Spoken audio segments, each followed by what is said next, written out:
Eh bien, bonjour à toutes et tous. Ravi de vous accueillir dans ce bureau numéro 7 du Palais Bourbon pour ce colloque intitulé Enseignement supérieur privé, c'est la fin de la récré. Alors j'ai mis un point d'exclamation, c'est pas un point d'interrogation, c'est déjà en soi significatif. C'est un colloque qui a vocation, qui a une double vocation, à la fois faire le point, évaluer, diagnostiquer l'existant, dresser aussi un bilan des politiques publiques qu'on peut juger sur la base de faits qui sont en ce moment en cours de discussion et largement établis, largement défaillantes. Et sur cette base, on essaiera aussi de réfléchir sur comment agir politiquement, ce qui est la moindre des choses ici. Alors l'ESR, je dirais ESR, ça va plus vite, ESR privé lucratif. L'ESR en tout cas privé, et on verra comment faire la partition et dans quelle mesure c'est commode à faire. Et les questions de délimitation de frontières qui sont en soi intéressantes. Donc le SR privé en France en 2024, selon les chiffres qui m'ont été transmis, c'est 4,4 milliards d'euros. Nombre d'étudiants dans le privé a triplé en 25 ans, qui est passé de 250 000, c'était 12% en 98, à environ 800 000 étudiants en 2022, 26%. Donc là, on a quand même une augmentation substantielle. Ces étudiants se sont donc largement dirigés vers le privé, et souvent ils ont été incités, on va y venir, dans quelles conditions, dans quelles circonstances. À titre d'exemple, entre 2017 et 2021, c'est 350 000 étudiants supplémentaires. 220 000 d'entre eux ont étudié dans le privé, quand seulement 130 000 ont choisi le public. Donc là, il y a une espèce d'érosion, peut-être des vases communicants, on évoquera cette question de démographie universitaire. Si aujourd'hui, 26% des étudiants français sont scolarisés dans l'enseignement supérieur privé et 15% dans le privé lucratif, qui correspond à environ 450 000 étudiants. Mais les chiffres, et ça c'est un point qui est important, puisqu'on va établir aussi des faits, ils sont souvent flous, et selon les sources, ça peut évoluer, selon le périmètre qu'on va déterminer, ça peut varier.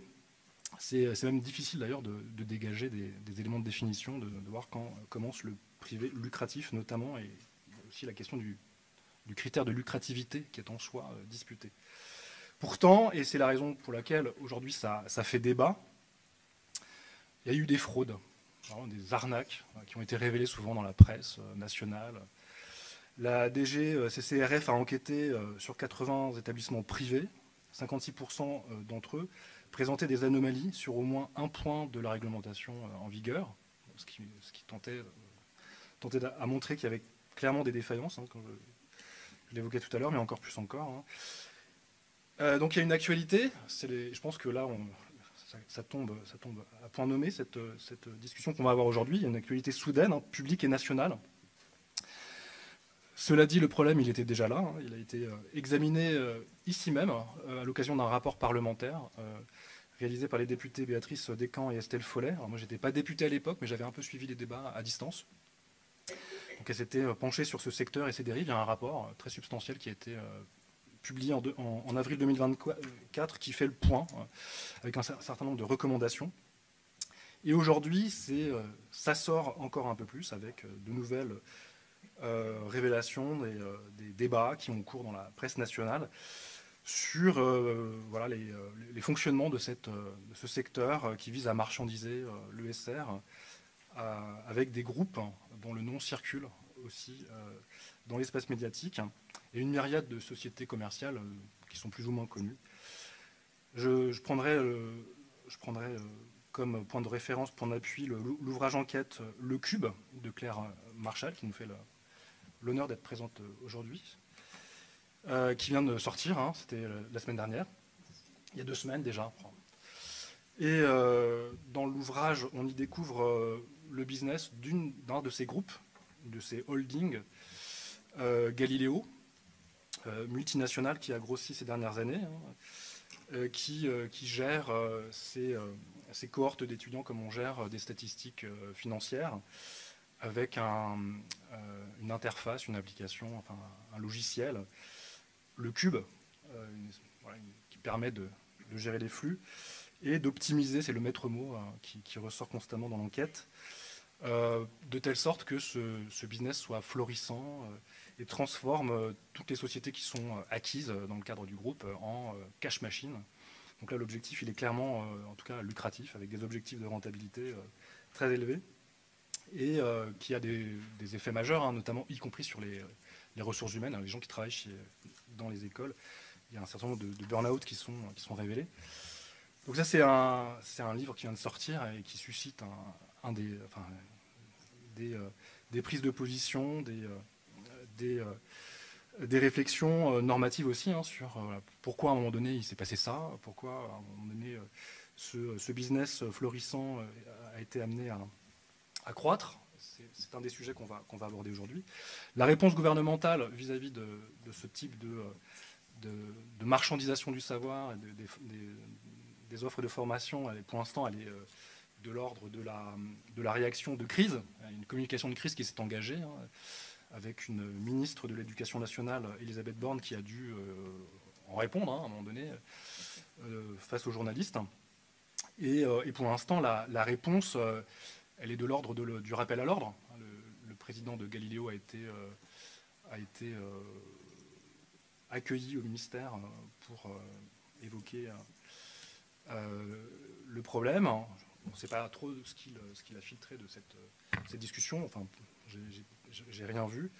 Et pour l'instant, disons, la réponse, elle est plutôt celle d'une promesse de régulation par les labels, enfin, d'une stratégie qui, pour l'instant, n'est pas complètement consolidée, avec un recours à l'argument que je caractériserais comme l'argument dit du chasseur bouchonnois. C'est une référence aux inconnus. Donc il y aurait un bon ESR privé. C'est quoi la différence entre un bon ESR privé et un mauvais ESR privé? Alors le ESR privé lucratif, visiblement, il veut transformer le savoir et les étudiants en purs consommateurs, objets de consommation, et c'est vraiment pas bien. Et il y aurait un bon ESR privé qui, lui, en revanche, le ferait de façon éthique, etc. Bon, c'est juste pour la boutade, hein, mais en gros, l'idée, c'est que voilà, ce serait des brebis galeuses. Et en vérité, ce serait juste un problème de régulation, et il faudrait simplement gouverner autrement ce type de système, de telle sorte qu'en fait, on sorte de cette situation qui serait une anomalie. Et pour l'instant, c'est la réponse qui est offerte par le ministère. Moi, j'avais posé la question à Patrick Hetzel, je crois que c'était en novembre ou en décembre, j'avais demandé, mais alors, que faire face à ce marché croissant, etc. Et il m'avait dit, on va faire le ménage. On va mettre des labels de qualité, hein, une espèce de Nutri-Score de l'ESR, et puis les étudiants consommateurs, clients, par eux-mêmes, pourront évaluer à leur aune et leurs besoins ce qui est bon ou pas bon, et s'ils s'engagent dans une formation qui est désastreuse, ça sera un peu de leur faute, y compris de leurs parents. Donc ça, c'est pour l'instant le genre de choses qu'on voit. Elisabeth Borne a annoncé qu'elle allait retravailler aussi sur la certification Calliope. On va sans doute y revenir. Hein. Certification qui n'atteste en rien du niveau de diplôme ou de l'existence d'un diplôme valable sur le marché de l'emploi. Elle veut rajouter donc des contrôles au contrôle, des certifications aux certifications, dans une espèce de surenchère normative, alors que les contrôles révèlent déjà des fraudes massives. Donc on constate néanmoins que c'est toujours la jungle dans l'offre qui est surabondante. Donc je disais, ça commence à se voir néanmoins, alors sous un angle aussi parfois sensationnaliste, hein, encore une fois, on pointe des mauvaises écoles, des boîtes à diplômes bidons.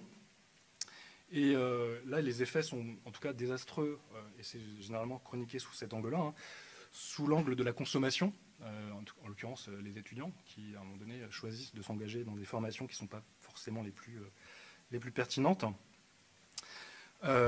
C'est des formations qui sont très chères, comparées aux formations, aux diplômes reconnus par l'État dans les universités publiques. C'est des conséquences matérielles, hein, concrètes sur les étudiants. Et notamment, ça, je l'ai observé, j'ai eu des retours des étudiants qui sont venus me voir, notamment des étudiants étrangers, qui payent très cher, et qui tombent parfois sur des arnaques. Hein.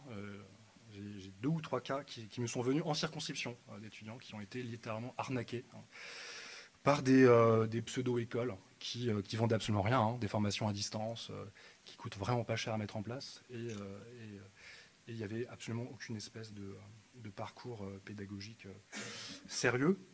Et là, vous avez des formations avec des prix stratosphériques, selon les critères français. Des formations qui oscillent entre 7 000 et 10 000 euros. Enfin, c'est énorme, comparé aux diplômes nationaux préparés dans les universités françaises, entre autres. Mais ça peut monter encore plus haut, avec certaines formations, des certificats exécutifs. Vous avez c'est généralement en franglais, et c'est l'objet d'un marketing très habile, avec des formations qui peuvent monter jusqu'à 50 000 euros. Voilà. Ça existe, 50 000 euros. Enfin, c'est impressionnant. Donc tout ça, ça construit une offre. Et ça, c'est un point qu'on va sans doute aborder. Une offre qui est construite c'est un marché, et qui est conçu comme tel. C'est un marché avec des entités concurrentes qui essayent de capter une demande qui est en augmentation. Il y a des salons qui sont là pour organiser ce marché, avec des sociétés commerciales qui viennent présenter leur offre, qui se rendent attractives et qui sont qui sont en compétition aussi avec les universités classiques, qui composent avec l'existant, qui doivent aussi se couler dans ce moule, qui est celui de la marchandisation des formations. Des salons de l'étudiant, qui, à un moment donné, vont guider les prospects, les clients de formation. Et tout ça est donc parfaitement licite, public. Vous avez pris le métro sans doute, vous avez peut-être vu des affiches, il y en a partout dans le métro. Telle formation, marketing, mode, design, intelligence artificielle. Enfin, vous avez tous les mots-clés attractifs du moment. Est-ce qu'il y a quelque chose au bout? Ça, c'est une autre question. Donc ça, c'est un marché qui est construit, et on va revenir sur sa jeunesse. C'est important de voir que ça vient de loin, en fait, et tout ça a été largement organisé. Et c'est établi dans le sens où c'est des politiques publiques qui, au fur et à mesure, se superposent, s'additionnent, sont mises en série, et qui produisent des résultats sur lesquels il faut produire de l'évaluation et de la délibération démocratique à un moment donné, parce qu'il y a beaucoup d'argent public qui est engagé dans ce marché, qui est tout sauf privé, même si les dividendes le sont. En l'occurrence, il y a un certain nombre de politiques publiques qui ont été mises en place depuis 2017, depuis le premier mandat d'Emmanuel Macron. C'était le moment qu'on a peut-être un peu oublié, qui est plus trop à la mode de l'État en mode plateforme, en mode start-up. Il fallait accélérer, il fallait trouver des brèches, etc. Dans tous les secteurs de l'action publique, et y compris dans l'enseignement supérieur, la recherche, etc. Et pourquoi pas aussi dans cette orbite-là, dans cette perspective, transformer le SR comme marché et l'assumer, que c'est un marché, comme le font d'autres pays qui libéralisent les offres de formation. Il y a tout un débat autour de Parcoursup, sans doute qu'on évoquera Parcoursup, qui est un des moments d'ouverture de ce marché et qui oriente vers ces offres surabondantes et pas simplement publiques, et qui a vocation à guider les conduites marchandes, enfin de consommation des étudiants transformés en clients, et même en acteurs économiques qui attendent un retour sur investissement quand on va dans une formation, c'est qu'on attend un retour, etc. Et puis on fait son benchmarking entre les formations. Enfin, on est vraiment dans une posture de consommation. Et ça, c'était vraiment un point qui est important. Ce n'était pas forcément la façon ordinaire d'envisager l'orientation, notamment au niveau universitaire. Mais là, il y a une transformation qui est assez majeure et qui donc enjoint aussi l'offre, enfin les organisations qui offrent des formations à prendre le pli de cette marchandisation. On va commencer à présenter des offres en les corrélant à certains types d'emplois, en parlant compétences, stock de compétences, capital humain. Enfin, vous avez toute une vision économico-centrée qui a des effets sur la façon dont on conçoit aussi le savoir, la formation au savoir et la transmission du savoir. Ça, c'est un point qui me paraît assez important. Il y a un autre élément de politique publique qui est majeur, qui est documenté aussi. On va y revenir dans la première table ronde, c'est la question de l'apprentissage, les alternants, etc. Donc là, il y a eu beaucoup d'argent qui a été engagé dans ces politiques publiques, qui a été aussi une forme de signal, d'aubaine, pour ce marché en cours de structuration, pour ces industries de la formation. Tout ça s'est mis en marche, en branle à partir de 2018. C'est beaucoup d'argent public. Ça justifie qu'on fasse le point et qu'on évalue et surtout qu'on légifère. C'est la dépense nationale pour l'apprentissage, c'est 25 milliards d'euros, soit 26 000 euros par apprenti, environ 2 fois plus que celui consacré à chaque étudiant du supérieur public, qui est un peu parent pauvre dans l'histoire, avec, comme vous le savez, il y a toute une actualité de l'ESR public qui est mise en pénurie, en faillite, avec des facs qui sont dans le rouge depuis longtemps et qui taillent dans le gras. En ce moment même, à Paris 1, Panthéon-Sorbonne, vous avez du chômage technique à l'école de sciences politiques parce qu'ils n'ont pas les moyens en fait, de fonctionner sérieusement. Donc au même moment, vous avez ce genre de fonctionnement qui est plus que dégradé dans l'ESR public, au moment même où on investit beaucoup d'argent dans d'autres types de filières. On pourrait sans doute poser la question de la pertinence de tout ça. Et un point qui est important aussi, donc il y a des politiques publiques récentes, etc., mais aussi une structuration sur le temps long qu'on va aussi aborder. C'est important parce que pour éviter le côté, il y a un scandale là, puis il faut agir vite, etc., mais en fait, ça vient de loin. Et ça, c'est aussi une transformation sur le temps long qui permet de comprendre un peu mieux et de dépasser aussi le stade de la sidération dans l'analyse. Qu'est-ce qui se passe? Enfin, en fait, tout ça est structuré et depuis un certain nombre de décennies. Je ne vais pas revenir sur l'angle ESR rigoureusement, et notamment la partie recherche, dont on ne parlera pas trop aujourd'hui, le R de ESR, même si en fait il y a clairement des liens à établir. Mais on pourrait regarder aussi l'histoire sur tout le XXe siècle de la structuration des écoles de commerce qu'a étudié Marianne Blanchard, qui va sans doute en parler tout à l'heure. Donc des établissements privés. C'est pas comme s'il y avait eu que du public de toute éternité dans le champ de l'enseignement supérieur. Et tout ça construit aussi des filières, des sous-segments de marché, etc., avec à chaque fois des concurrences aussi internes dans ce secteur qui est à côté du secteur public. Donc, l'un des points critiques qu'il faudra aussi à un moment donné aborder, c'est, et je vais finir là-dessus, c'est qu'est-ce qu'on fait organiser des colloques pour la satisfaction d'organiser des colloques, ça je le fais comme universitaire, c'est formidable, mais là c'est un peu... Et d'ailleurs on appelait ça colloque, ça c'est vraiment une déformation professionnelle. Mais on va essayer de dépasser le stade du colloque pour avoir un effet dans le réel, parce que c'est quand même très important. Et là il y a aussi une actualité parlementaire, avec une proposition de loi qui a été déposée par mon collègue Emmanuel Grégoire, qui vise à renforcer des contrôles sur cette offre de l'ESR privé lucratif. Donc elle sera discutée bientôt. Alors on ne fait pas partie du même groupe, mais je pense qu'on peut échanger les uns avec les autres. Dans quelle mesure nous on peut être force de proposition dans mon groupe de la France Insoumise, on verra, pour peut-être parfois durcir certains articles, pour proposer des amendements aussi, ou est-ce que, et ça c'est mon travail, mais en même temps ça va beaucoup me servir de vous écouter, est-ce qu'on doit proposer une autre option légistique, une autre proposition de loi qui serait plus dure, ce serait peut-être mon option en fait, je vais voir, et dans quelle mesure c'est possible. Moi je pose simplement la question d'un point de vue politique, et là je le mets sur la table. C'est une proposition de loi qui a donc été élaborée par un collègue socialiste, pour le groupe socialiste, qui a été signée par pas mal de collègues d'autres groupes, enfin surtout à gauche, parce que je crois que les macronistes sont un peu embêtés.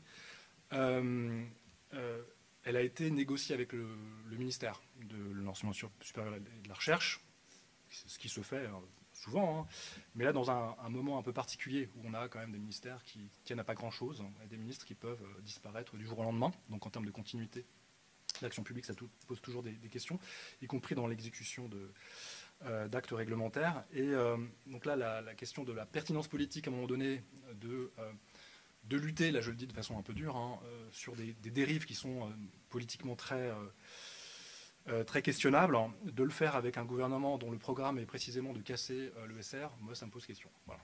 Je le mets sur la table, et ça sera sans doute une question que j'aborderai très frontalement en séance quand on discutera entre nous, entre collègues.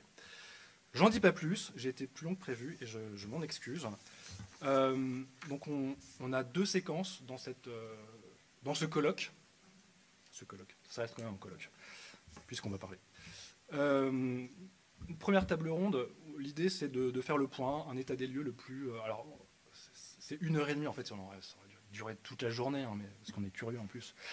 Mais on va essayer d'être efficace, mais donc en 1h30, on va essayer de faire un état des lieux de la question, avec tous les éléments que j'ai déjà cités, mais de façon beaucoup plus approfondie, par des spécialistes qui sont ici présents, qui vont se présenter juste après.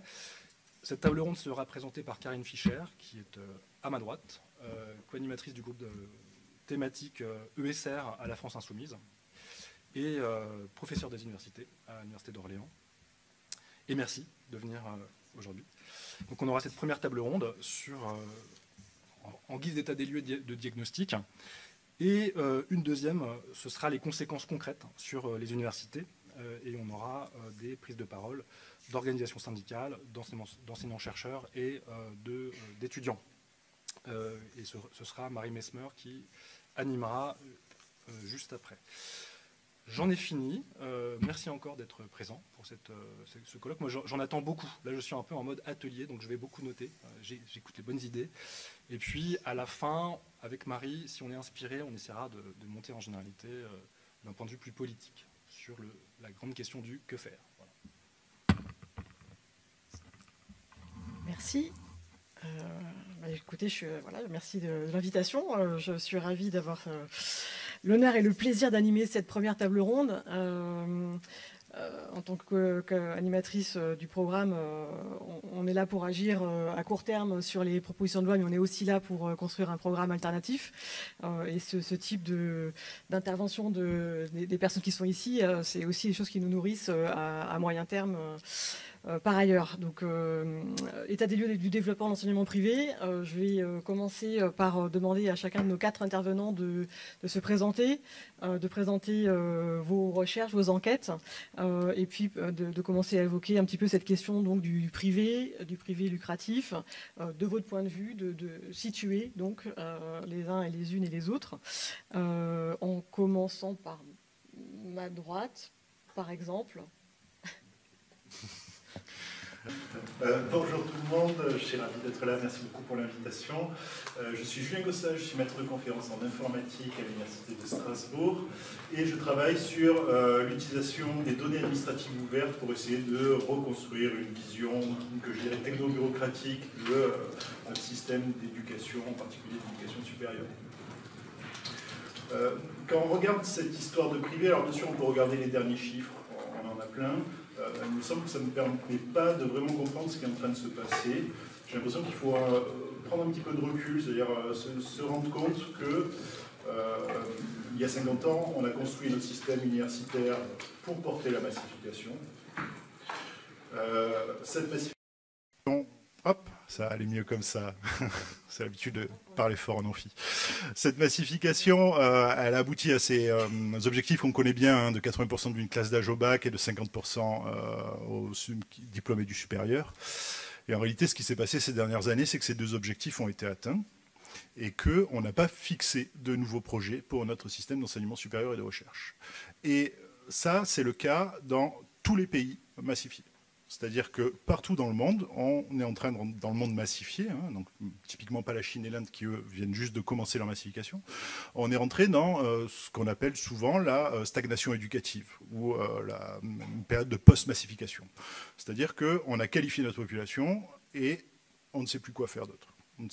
On n'a pas de projet. Si on va regarder les projets annuels de performance, l'objectif de la nation, c'est plutôt de ralentir, de diminuer le niveau de qualification de la population, aller voir l'indicateur de la part des néo-bacheliers qui reçoivent une proposition dans Parcoursup. L'objectif est de le baisser de 1,5 points. D'accord ? Donc on veut ralentir le niveau de qualification.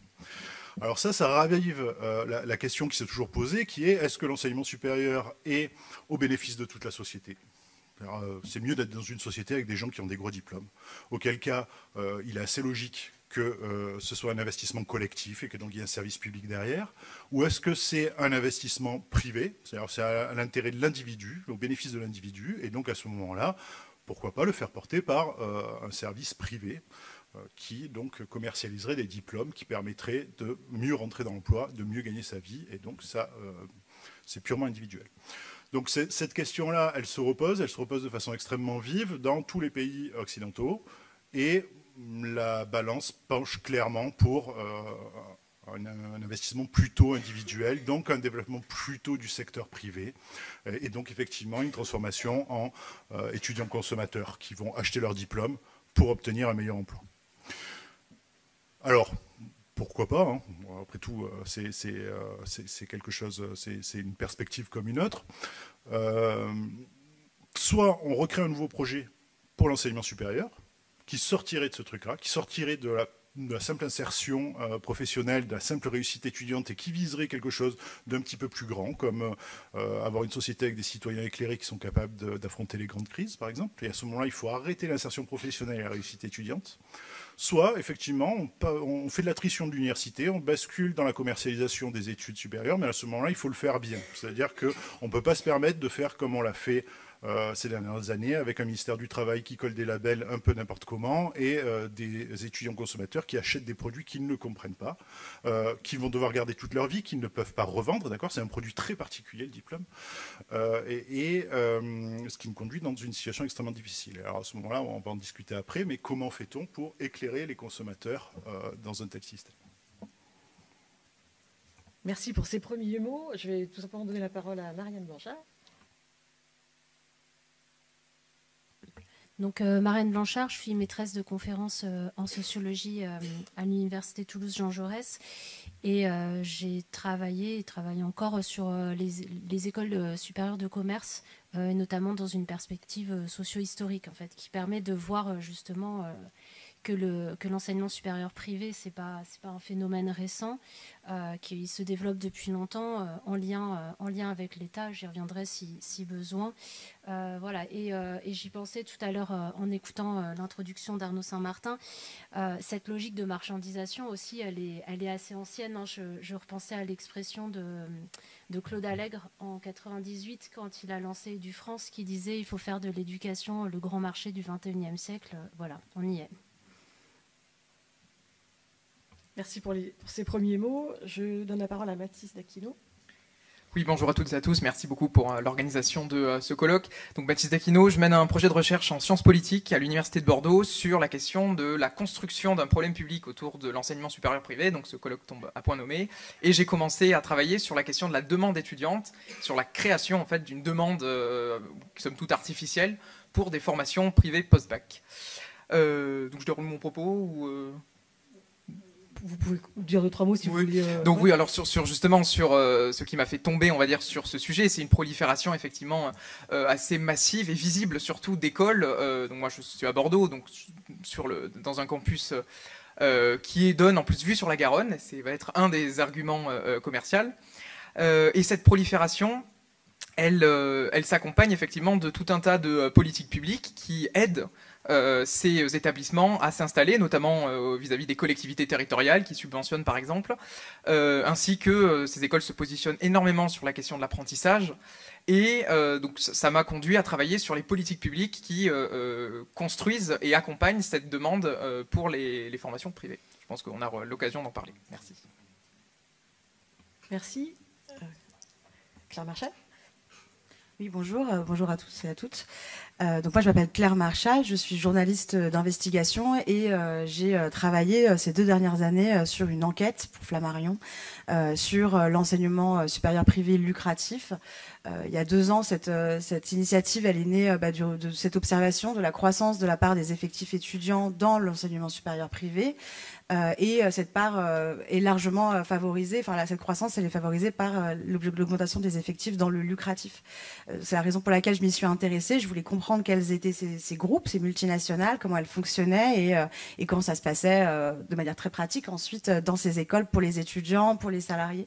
Et donc c'est la raison pour laquelle je me suis intéressée au leader du secteur, Galileo Global Education, parce que c'est le leader du secteur et parce que j'ai recueilli assez rapidement un certain nombre de témoignages et d'éléments qui permettaient de travailler. Donc ça a donné cet ouvrage, Le Cube, révélation sur les dérives de l'enseignement supérieur privé, qui est sorti donc il y a 2 semaines et qui donne à voir, en tout cas c'est 2 ans d'enquête, donc j'ai recueilli à peu près 150 témoignages de salariés, d'étudiants et de parents qui aussi qui gravitent autour de ces écoles. Et j'ai aussi pu obtenir un certain nombre de documents, quasiment 900 documents qui sont pour la plupart internes et confidentiels à l'entreprise Galileo Global Education et qui donnent à voir le système finalement financier dirigé donc par cette multinationale qui est pilotée par un logiciel, une matrice qui s'appelle Le Cube, qui permet d'observer d'observer, d'analyser les performances du groupe et pourquoi pas après tout faire de la rentabilité lorsqu'on est une entreprise privée. C'est pas ce que je remets en cause. Par contre, il y a des dérives que j'ai pu observer qui sont du coup liées à ces objectifs de rentabilité et ce livre a vocation à expliquer en fait voilà ce que j'ai pu y voir. J'y reviendrai plus tard plus en détail dessus. Merci beaucoup à tous les quatre. On essaie de faire en sorte que ça ne soit pas exactement comme un colloque dans lequel vous entendriez une personne pendant 30 minutes. Et donc, j'ai une série de questions à poser à chacun de nos intervenants. La première, c'est ça revient un peu à ce que Mathis D'Aquino lançait dans sa première intervention, la question des politiques publiques, du rôle de l'État dans l'organisation et le développement de ces formations d'enseignement privé.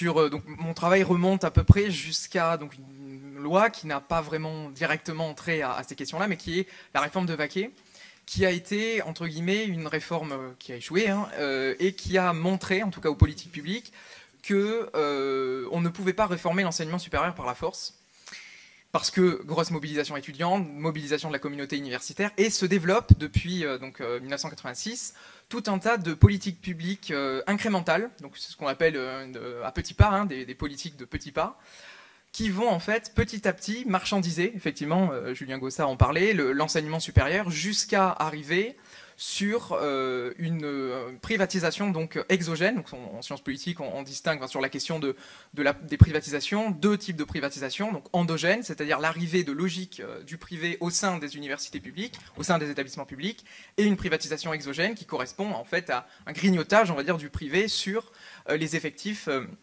publics. Donc une croissance absolue du nombre d'étudiants et de la croissance donc, relative dans la proportion des étudiants. Donc, il y a une date qui est importante à retenir, c'est 2002, c'est la création du répertoire national des certifications professionnelles, je pense qu'on en reparlera, qui commence à institutionnaliser les débuts de porosité publique-privée en termes de diplômes, parce que le RNCP va être récupéré par tout un tas d'établissements privés en le présentant comme une forme, ce qui est le cas, une forme de reconnaissance par l'État du ministère du Travail, mais surtout, et c'est là où l'élément n'est pas exact, comme un diplôme. Le RNCP n'est pas un diplôme, dans la mesure où il ne garantit pas nécessairement une poursuite d'études, il ne garantit pas nécessairement non plus des taux, par rapport aux conventions collectives, les salaires qui ont été négociés, et répond en fait à une logique adéquationniste, c'est-à-dire faire correspondre un besoin du marché du travail à un instant T avec une formation qui ne forme pas du coup l'étudiant à l'esprit critique, qui ne forme pas à l'adaptabilité, contrairement au diplôme universitaire. Et donc arrive, voilà, je fais à gros traits, évidemment, d'où politique des petits pas, petit à petit, on arrive en 2018 avec deux lois fondamentales, qui sont donc la loi OR, Orientation et réussite étudiante, qui institutionnalise Parcoursup en remplacement de APB, et surtout la loi pour la liberté de choisir son avenir professionnel, la loi de 2018 réformant l'apprentissage, et qui va faire plusieurs choses, dont une première chose qui est vraiment très importante sur la question des barrières à l'entrée, va faire sauter toute barrière à l'entrée dans la création d'un centre de formation d'apprentis. Avant, c'était les conseils régionaux qui devaient autoriser la création de nouveaux CFA, et après 2018, cette barrière saute complètement. Il y a même un kit qui est proposé par le ministère du Travail, qui fait 8 pages, je trouve ça assez marrant, pour monter son CFA rapidement. Et donc, se sont développés tout un tas, une double offre. Se sont institutionnalisés des gros groupes privés, Galileo, Amnes, EduService, EDH, Ionis, etc. Et une myriade d'écoles indépendantes, voire parfois fantômes, qui se positionnent énormément sur l'apprentissage et qui captent des fonds publics. Et ce qui est très important à souligner, c'est que au-delà de la qualité, alors effectivement, certaines formations sont peut-être de qualité, d'autres non. Elles n'ouvrent pas régulièrement leurs portes pour qu'on puisse tester leur qualité. Mais la question qu'il faut se poser, c'est que ce sont des profits privés, ce sont des écoles à but lucratif qui captent des fonds publics pour alimenter ces profits privés. Donc même au-delà de la qualité, la question du bien fondé de ces établissements se pose. Donc voilà, sur la question des politiques publiques, de l'évolution à gros traits, on va dire.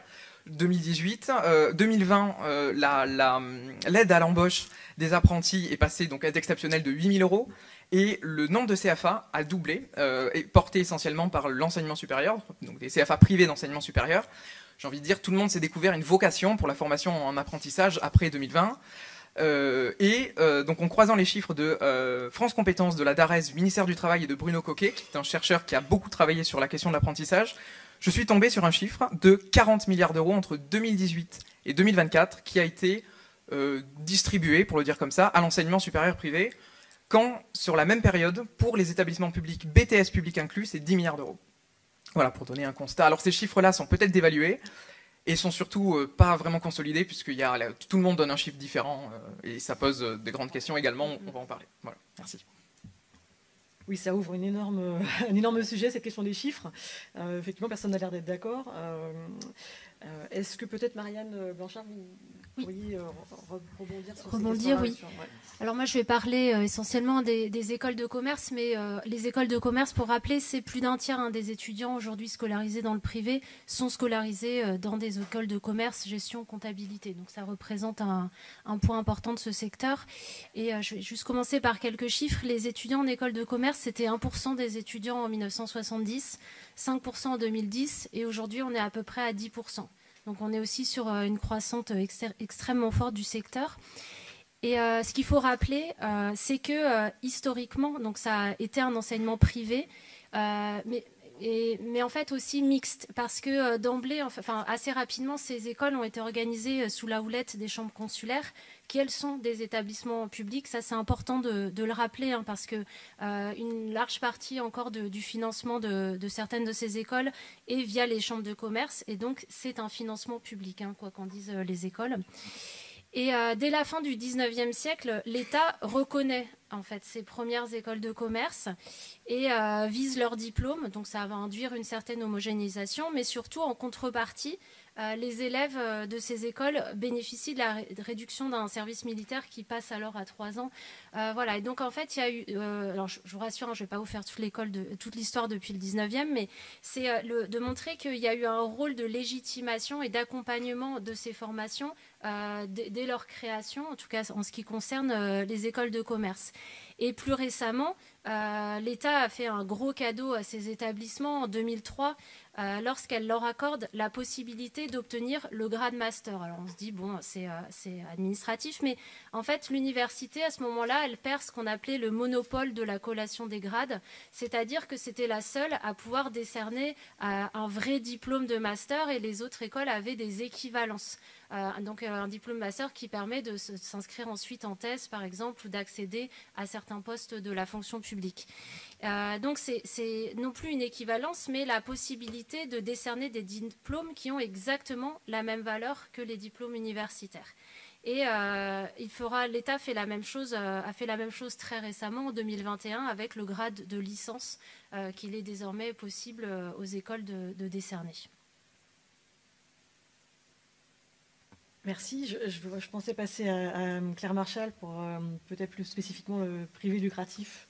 Oui, effectivement, on peut observer que depuis que l'année 2018 a été un moment clé pour la croissance du secteur du privé lucratif, de l'enseignement supérieur privé lucratif. Le vote de cette loi apprentissage, comme le disait Mathilde Aquino, il a vraiment ouvert les vannes pour qu'un maximum de contrats soient signés. L'objectif du gouvernement à cette époque-là, c'était qu'il y ait à peu près 1 million de contrats d'apprentissage qui soient signés. Et donc, il fallait déréglementer, entre guillemets, favoriser la signature de ces contrats.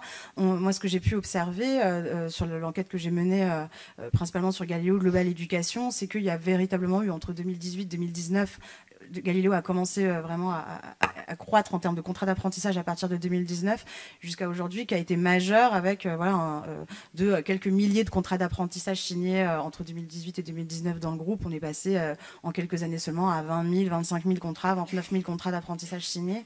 Et il y a ce discours de communication qui est donné auprès des étudiants, qui sont souvent des étudiants de classe économique modeste, voire précaire, c'est qu'ils n'ont pas forcément les moyens de se payer des formations à 6 000, 7 000, 8 000, 10 000 euros l'année en formation initiale. Ils n'ont pas forcément aussi la capacité d'endettement pour pouvoir se payer ces formations-là.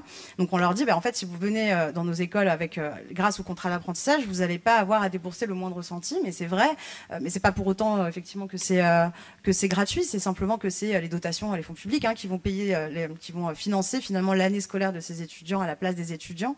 Moi, je remets pas ça en question non plus sur le principe. Ça permet effectivement à des élèves qui n'ont pas les moyens de se payer des études supérieures, d'avoir accès à ces études-là dont ils peuvent rêver. Voilà.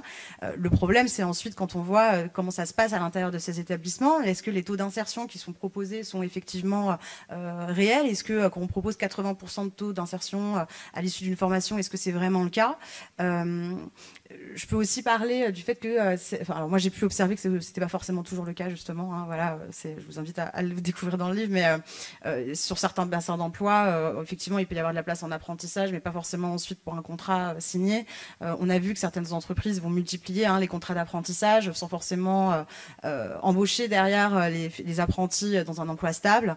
Moi j'ai pu observer aussi que certaines écoles recrutent leurs propres étudiants en alternance dans leurs propres établissements, c'est-à-dire qu'on va avoir une double entrée financière finalement. On va avoir un étudiant qui va être apprenti de l'école et qui va travailler en apprentissage pour l'école.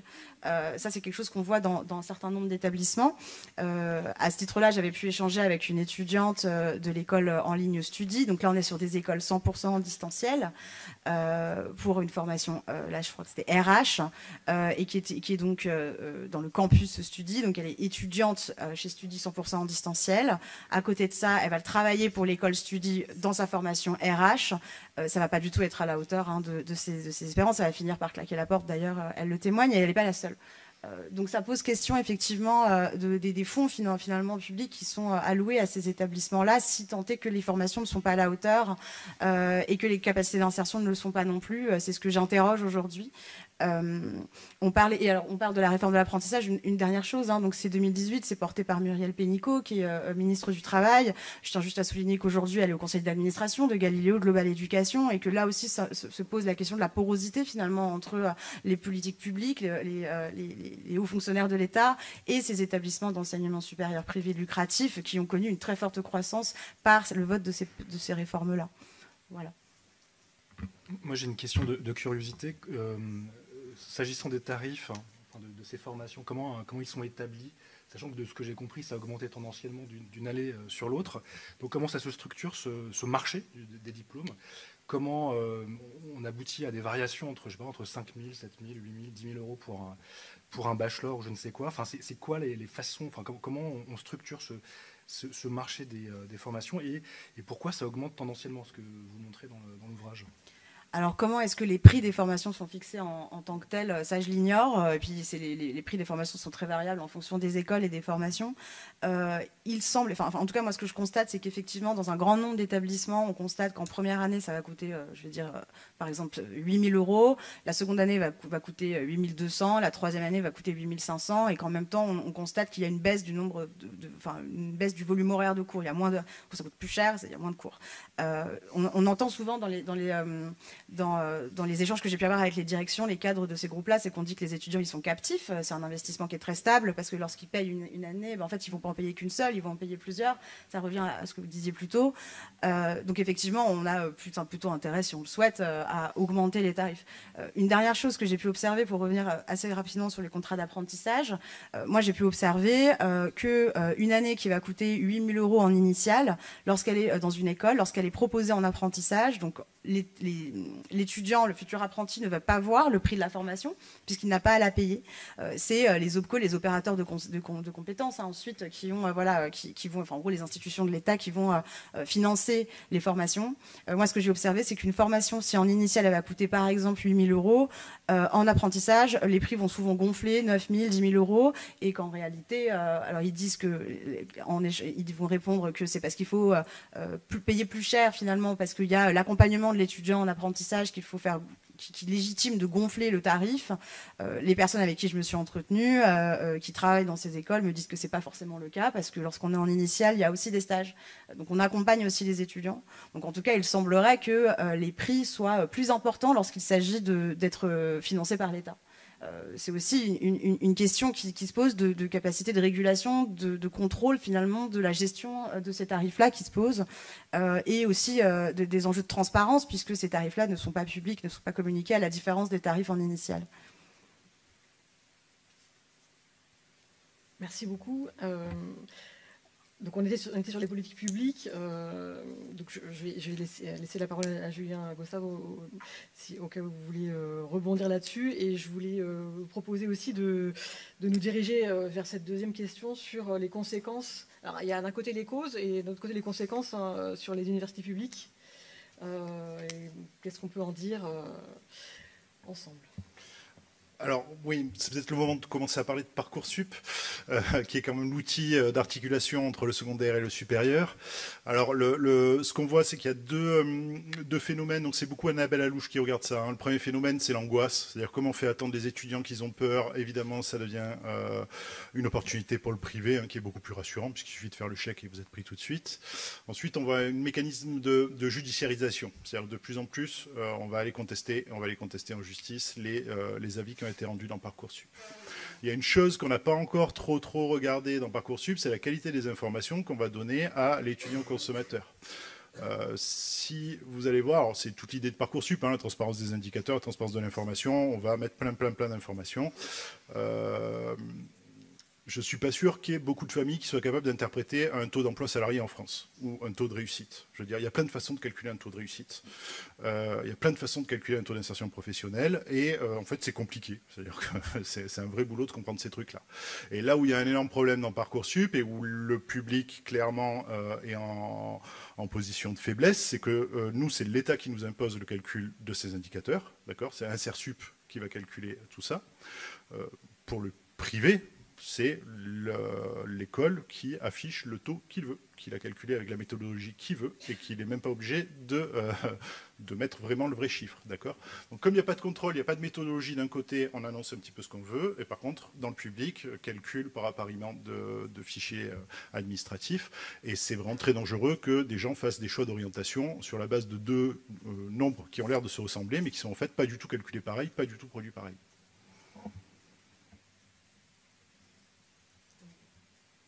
Bon, il y a aussi évidemment l'effet des politiques austéritaires sur...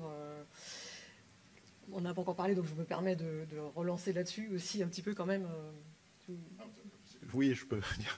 C'est des chiffres bien connus. On a une baisse de 20% des taux d'encadrement sur la dizaine de dernières années, ce qui est énorme, ça va très vite. L'université va pas bien, on commence à avoir une crise du recrutement. À la dernière campagne 2023, il y a 20% des postes qui sont restés non pourvus en informatique, en génie mécanique par exemple. C'est-à-dire qu'on a de plus en plus de mal à juste pourvoir les postes d'enseignement. On a une baisse aussi de 20% du budget par étudiant. On n'arrive plus à payer nos factures. Mon université ferme une semaine par an pour économiser sur le chauffage. Bon, voilà, je peux vous aligner comme ça des choses pendant très longtemps. Le plus simple à faire, c'est de dire, OK, 25 milliards d'euros par an pour l'apprentissage, pourquoi pas, mais le budget de toutes les universités, enseignement et recherche, c'est 15 milliards d'euros. Donc ça veut dire qu'on aurait pu largement doubler le budget des universités et avoir un système universitaire absolument incroyable au niveau mondial avec moins que ce qu'on a dépensé en quelques années pour l'apprentissage. Il y a donc une orientation de fait des étudiants davantage vers le privé à partir du moment où il y a une atrophie du public. Marianne Blanchard, peut-être sur le rapport entre le public et le privé et le public. Oui, alors je rebondis sur la question des enseignants-chercheurs parce que c'était une question, finalement, même si on a dit qu'on ne parlerait pas beaucoup du R de recherche, mais il faut voir ce qu'une des spécificités de l'université, c'est que la majorité des enseignements sont donnés par des enseignants et enseignantes chercheurs, chercheuses, et qu'il y a toujours un lien très fort entre la recherche et l'enseignement. Et là, ce qu'on voit dans l'enseignement supérieur privé, c'est que dans la grande majorité des cas, il n'y a pas de recherche, et que même s'il y a eu un tournant... un academic turn d'une certaine façon depuis le début des années 2000 dans les écoles de commerce, ça s'est fait de manière complètement dichotomique puisqu'ils ont différencié les statuts, donc on va avoir les chercheurs-chercheurs, les chercheurs-enseignants, et en fait les publiants, on ne va pas les mettre devant les étudiants et les étudiants ne sont pas formés à la recherche et n'ont pas accès à ça. Et donc finalement on est aussi en train de perdre ce qui caractérise l'université. Et par ailleurs, on a aussi finalement une aspiration. Alors là, je parle des écoles plus reconnues de commerce, mais j'avais interrogé dans les années 2000 un directeur qui me disait nous, ce qui est plus rentable, en fait, c'est d'embaucher quelqu'un qui a déjà sa thèse, parce que c'est un peu à certains de financer des thèses. Et donc, finalement, l'université forme des enseignants-chercheurs dans le domaine de la gestion, d'économie, mais de plus en plus dans d'autres domaines, qui ensuite partent vers le privé. Donc là aussi, c'est une autre perte. Et juste quelques mots, oui, sur la place de l'université. Enfin, ça fait des années qu'il y a cette idée du tout sauf la fac du côté des élèves, et de plus en plus, et avant, il y avait la fuite vers des formations sélectives, prépa, etc., enfin, pour celles et ceux qui le pouvaient. Mais là, effectivement, le public, il y a c'est un effet d'appel. Voilà. Moi, j'ai une question pour revenir sur la construction de ce marché, parce qu'il faut les rendre attractives, hein, ces structures qui prospèrent dans les brèches, hein, qui sont ouvertes par les politiques publiques. J'aimerais qu'on revienne sur ces salons où se structurent ces offres, où les consommateurs vont pouvoir errer entre les stands, hein, pour récupérer des plaquettes, des brochures, avec à chaque fois des propositions qui sont commerciales, hein. On va proposer une offre corrélée à des promesses d'embauche, de professionnalisation qui sont plus ou moins avérées. Et donc tout ça, ça montre à quel point c'est, construit. Ça ne tombe pas du ciel, hein. C'est pas un marché spontané. Et ce marché, donc il est en croissance. Et j'aimerais qu'on aborde cette question parce qu'elle est vraiment fondamentale. Parce que, encore une fois, s'il y a à un moment donné des effets d'aubaine, des cohortes d'étudiants qui vont braquer sur cette offre-là, c'est qu'aussi ils y sont attirés d'une façon ou d'une autre. Donc comment ça marche et comment se structure la concurrence entre ces offres qui sont proliférantes, et à tel point d'ailleurs que c'est un paysage très complexe et que la nécessité de réguler pointe de façon urgente. Peut-être Mathis Dacchino, puis après Claire Marchal. Donc oui, sur la question des salons, ça me permet effectivement d'anticiper peut-être une remarque, c'est celle de la liberté de choix.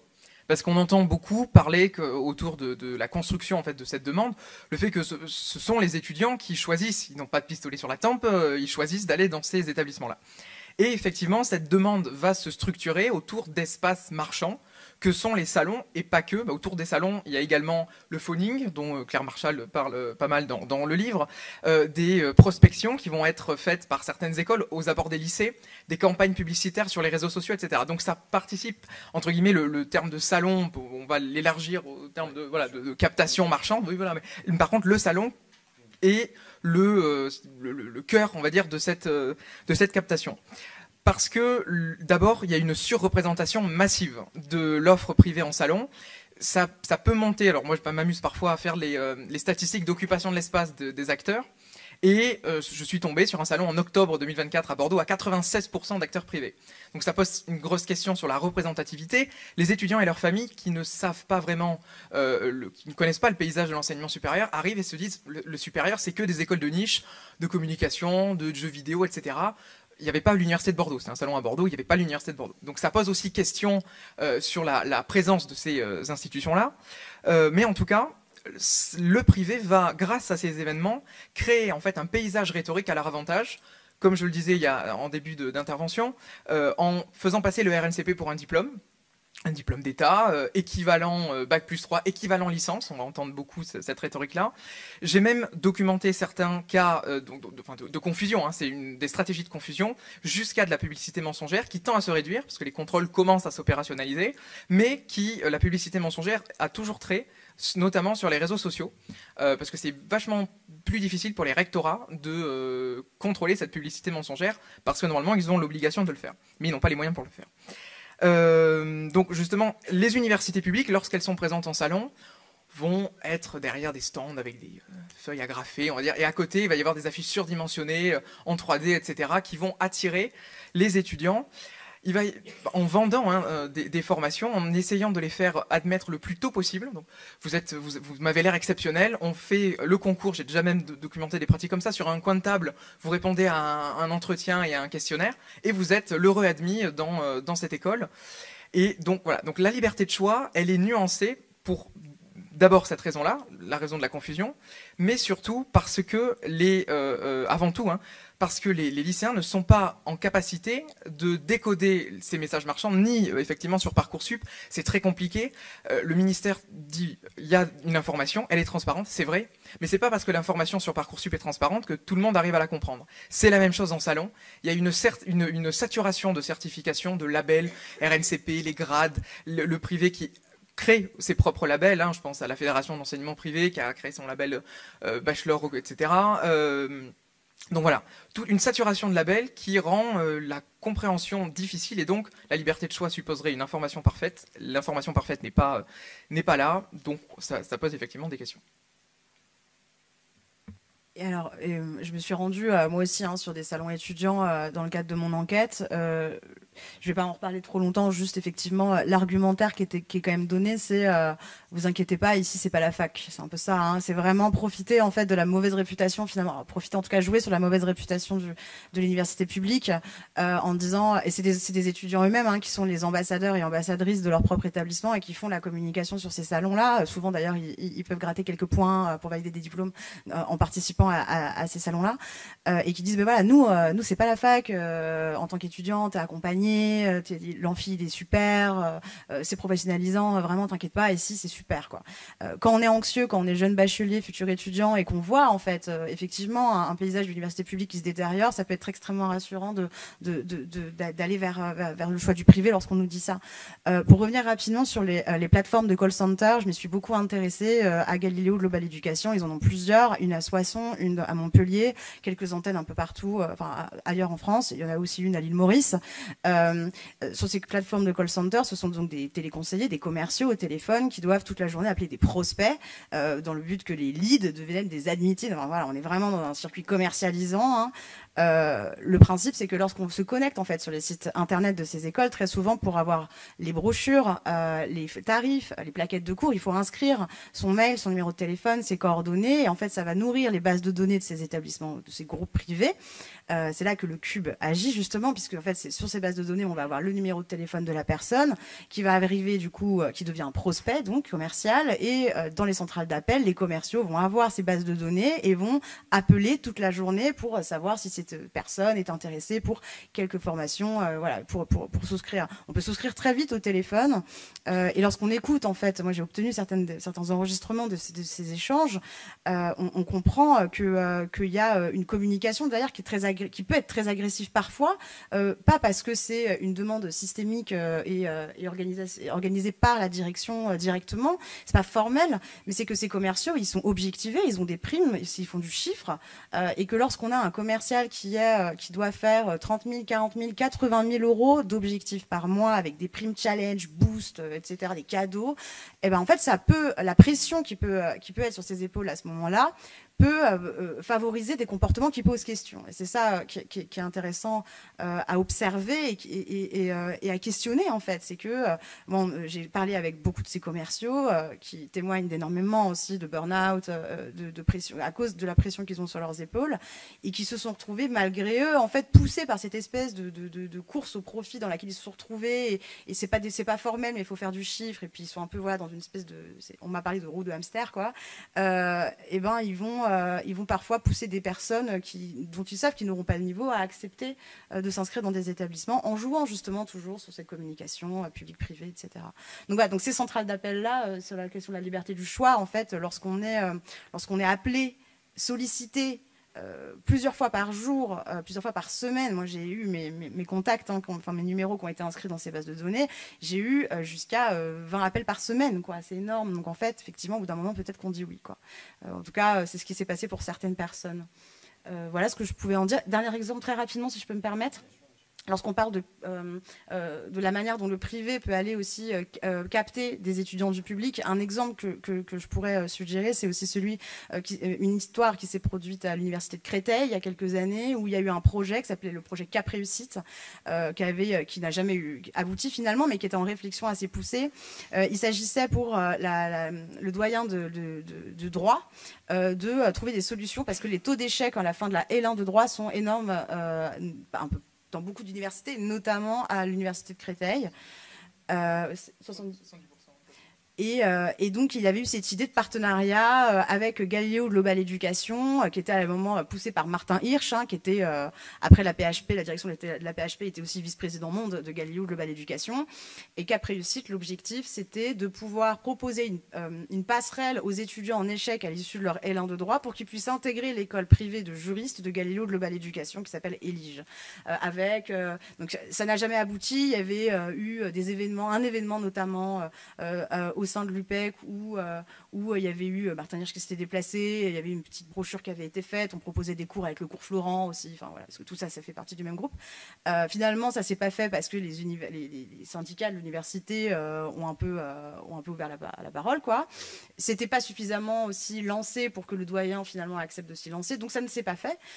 Mais là, en tout cas, il y a eu une tentative, on observe cette tentative-là de créer vraiment un pont direct finalement entre l'université publique et une école privée lucrative de droit. Pour le moment, il n'y a pas d'autres projets comme ça qui sont prévus à l'université de Créteil ou ailleurs, mais pourquoi pas finalement, puisque ça a déjà été en discussion. Oui, j'ai encore une question d'information là-dessus pour bien comprendre ce marché qui se construit, qui se structure avec des acteurs, des agents, des comportements économiques, des visées de rentabilité et parfois de captation, voire même de prédation. Comment le public répond à ça? Sur ce salon, il y a 96% de privé, mais il y a aussi 4% de public. Et c'est quoi la stratégie? Alors, vous évoquiez des polycopiés agrafés. À gros traits, mais c'était juste pour forcer le trait, j'ai bien compris. Mais comment le public maintient son offre dans ces conditions-là, vu que le standard marchand s'impose un peu partout et devient la façon ordinaire de vendre des formations, plutôt que de les valoriser, de les promouvoir dans un ordre qui ne serait pas celui de l'ordre marchand? Donc j'ai discuté avec pas mal de présidents d'universités et de responsables de formation qui commencent à voir dans les salons de l'orientation une importance cruciale d'être présent, d'abord pour déconstruire certains discours marchands, notamment qui rendent l'université inhospitalière, on va dire, et qui créent en fait qui grossissent les difficultés de l'université, et également qui commencent à se positionner davantage sur le signal prix, parce que dans ces salons-là, et ce signal prix ne vaut pas, mais les familles que je peux rencontrer, certaines, si c'est 12 000 euros, comme l'évoquait Claire Marchal, c'est que ça doit être bien. C'est comme une voiture, par exemple. Une voiture chère, c'est une belle voiture. Bon, donc il y a une espèce de signal prix qui est envoyé, dire si je m'endette, si j'investis, c'est certainement parce que les perspectives d'avenir sont exceptionnelles. Or, ce signal prix ne vaut pas dans l'enseignement supérieur, et les universitaires commencent à afficher le vrai coût, entre guillemets, alors qu'on a du mal à calculer, mais le ministère a divisé, on va dire, l'ensemble du budget par l'ensemble du nombre d'étudiants dans le public, et est tombé sur 12 500 euros à peu près.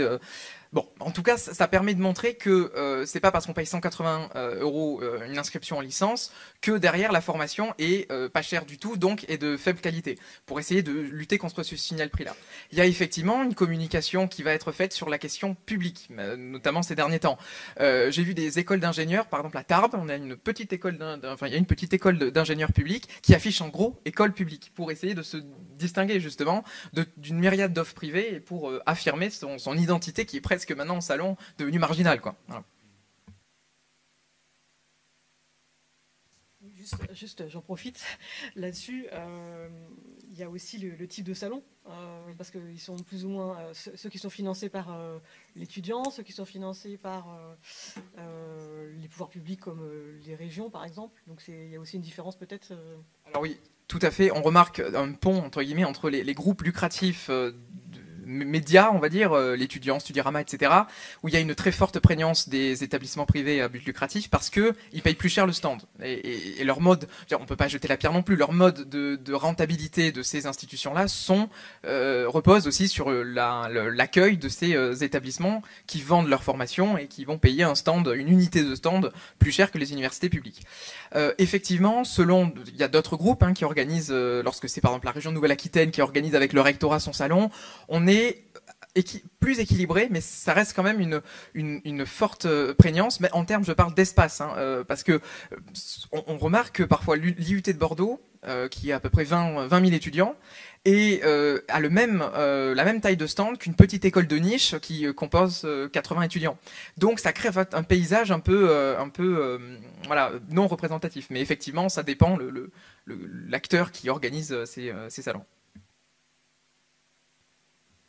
Peut-être qu'on peut passer à une question qui... Alors, on parlait du privé, du public et des interconnexions. La question du privé lucratif par rapport au privé dit non lucratif, la question des ponts entre eux. Alors, on a parlé aussi des proportions. J'avais regardé, tu as donné le chiffre de 15%. Ça, c'était le HCERES qui disait ça, alors que le ministère avait dit 8%. Donc, ça fait partie aussi des questions qu'on a en termes de proportions et de liens entre eux. Alors, je ne sais pas qui veut commencer. Je ne sais pas si peut-être Marianne. Oui, alors c'est une question à laquelle il est très difficile de répondre, hein, puisque on n'a pas de toute façon de définition légale, hein, de ce qu'est le privé lucratif versus le non lucratif. Et donc là, je vais prendre les 24 écoles accessibles après 2 années de classe préparatoire qui sont classées par le Figaro. Voilà, et regardez, alors on a 3 statuts. On en a 13 qui sont sous statut associatif loi 1901, donc qui en théorie excluent les activités lucratives. En pratique, c'est plus compliqué. Parce que elles peuvent par exemple s'équiper après d'un prestataire qui appartient au même groupe. Je vais prendre l'exemple de l'école de commerce de Brest, qui est sous statut associatif. Elle est détenue à 30% par la chambre de commerce et à 70% par un groupe chinois qui s'appelle Wedon Education, qui a aussi assuré tout le développement de l'offre d'enseignement digital de l'école. Voilà, donc là, parce qu'on peut se dire quel intérêt d'investir d'être présent dans une association pour un groupe chinois, mais l'autre limite, c'est qu'une partie de l'établissement peut être sous statut associatif, mais pas l'autre. C'est le cas par exemple de l'INSEC, hein, qui a un programme grande école avec le Grand Master et qui nous dit donc c'est une association loi 1901. Mais l'INSEC fait partie du groupe Omnes Éducation, donc groupe multinational Société par Action.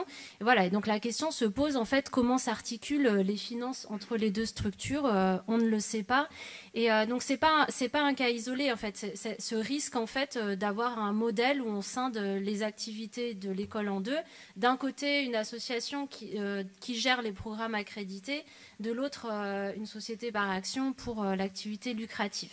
Donc ça, c'est le premier statut, le statut associatif.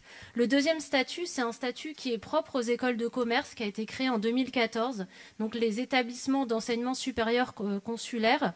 Donc c'est des entités de droit privé qui peuvent ouvrir leur capital à des investisseurs privés, mais à hauteur de 33% maximum.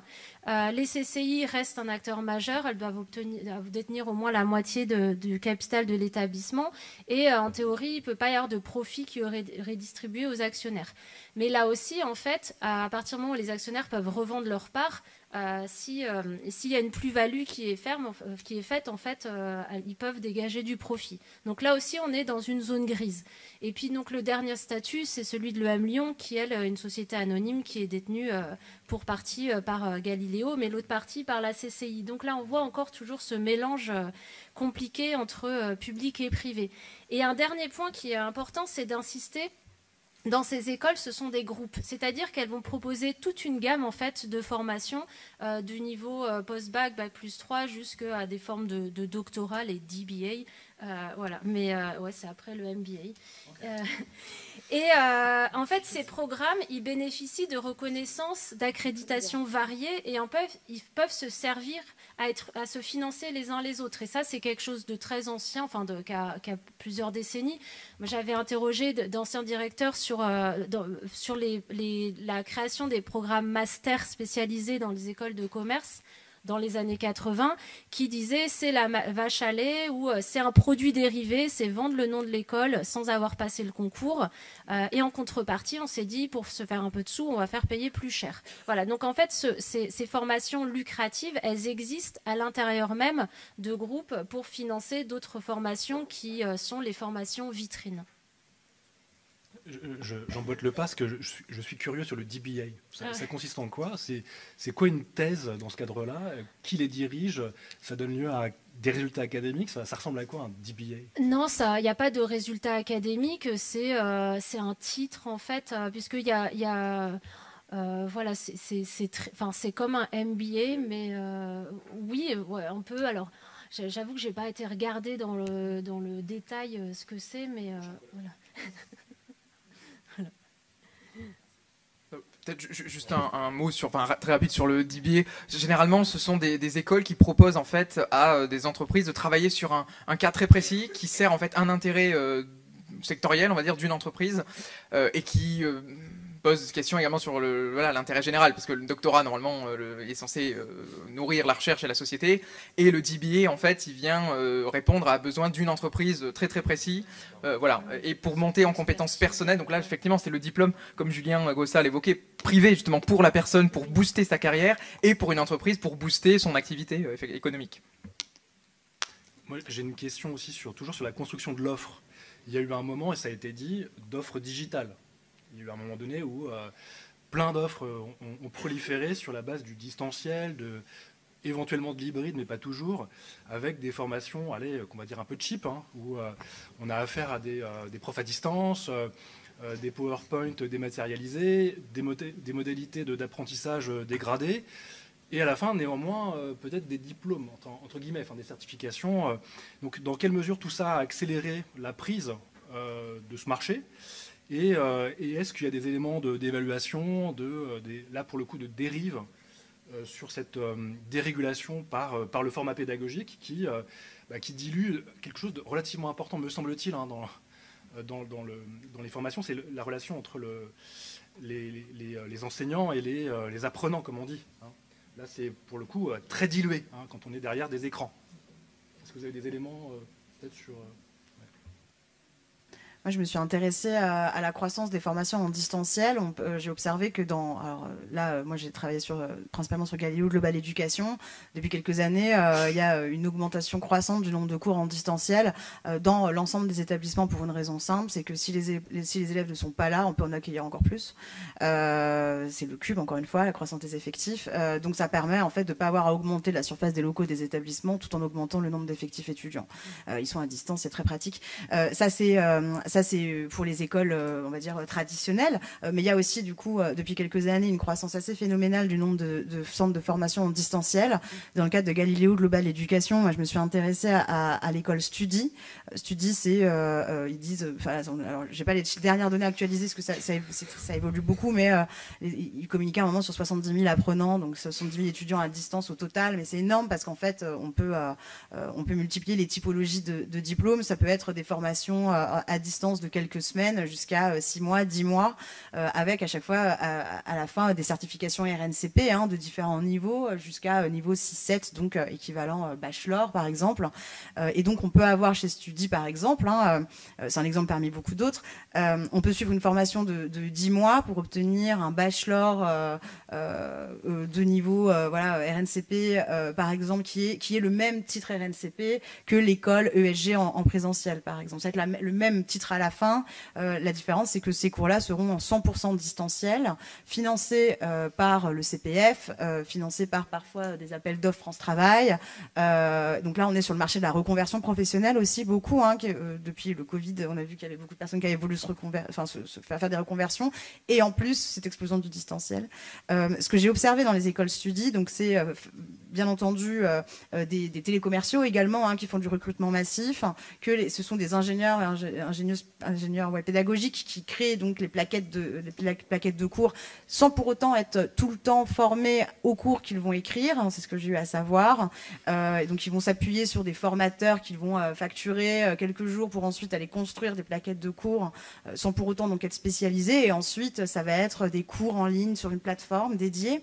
Ce que les personnes avec qui j'ai échangé me racontent, donc qui travaillaient sur la construction de ces plaquettes pédagogiques chez Studi, c'est qu'il y a eu par exemple l'obtention l'organisation d'un appel d'offres alors même que la plaquette de cours n'était pas construite, que les cours pour en gros créer de l'heure de cours, parce qu'il faut créer de l'heure de cours, on va mutualiser plein de cours différents qui vont être sans spécialisation et donc en fait reprendre des cours un peu par-ci par-là de plein d'autres formations pour les mettre ensemble et ça donne une nouvelle formation. Voilà, et donc à la fin, les étudiants, ils se disent pour beaucoup très déçus finalement de ce qu'ils ont à voir dans ces écoles-là, avec certaines obsolescences dans les cours, des erreurs, et puis une distance énorme, littérale, avec les équipes, les professeurs, l'administration, qui peut créer des vrais problèmes ensuite quand il y a des problématiques de ça me convient pas, je veux partir, je trouve pas d'emploi, etc. Dernière chose, très récemment, ils ont ouvert il y a quelques années une école d'aide-soignants. Dont c'est un IFAS, donc c'est un diplôme reconnu, officiel. Ça s'appelle Eva Santé, et là c'est 70% des cours qui sont donnés en distanciel. C'est légal, ça a été autorisé en 2021 par un arrêté. Pendant un été, quelques mois plus tard, l'école ouvrait ses portes, et donc là on a 70% des cours en distanciel. Moi j'ai échangé avec un directeur d'établissement qui est parti lessivé, essoré, en burn-out avec une reconnaissance de maladie professionnelle.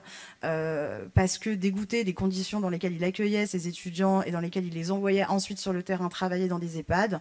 Et j'ai échangé aussi avec l'un de ses étudiants qui s'est retrouvé donc à avoir 70% quasiment de ses cours en distanciel pour devenir aide-soignant. Pas du tout, selon lui, il y avait des erreurs dans les cours, il me rapporte des obsolescences, etc. Et puis il a été par ailleurs envoyé sur le terrain en EHPAD avant même d'avoir commencé sa formation, ce qui l'a conduit malgré lui à être maltraitant et qui l'a également essoré, lessivé et qui l'a conduit à une profonde dépression. C'est un exemple, bien entendu.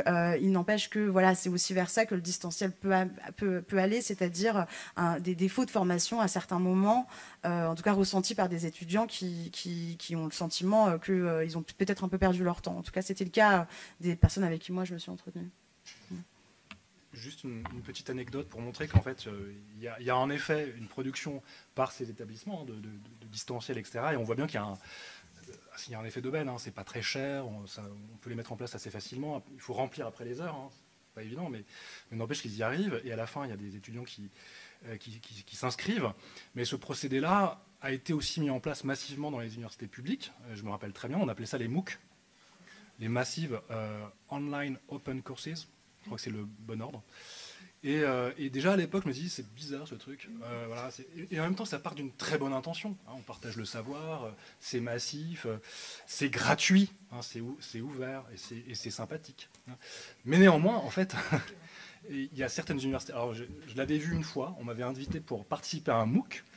C'était toute une formation, je n'avais pas compris que c'était une formation. Donc j'ai fait 1 heure gratuitement, en tant qu'intervenant.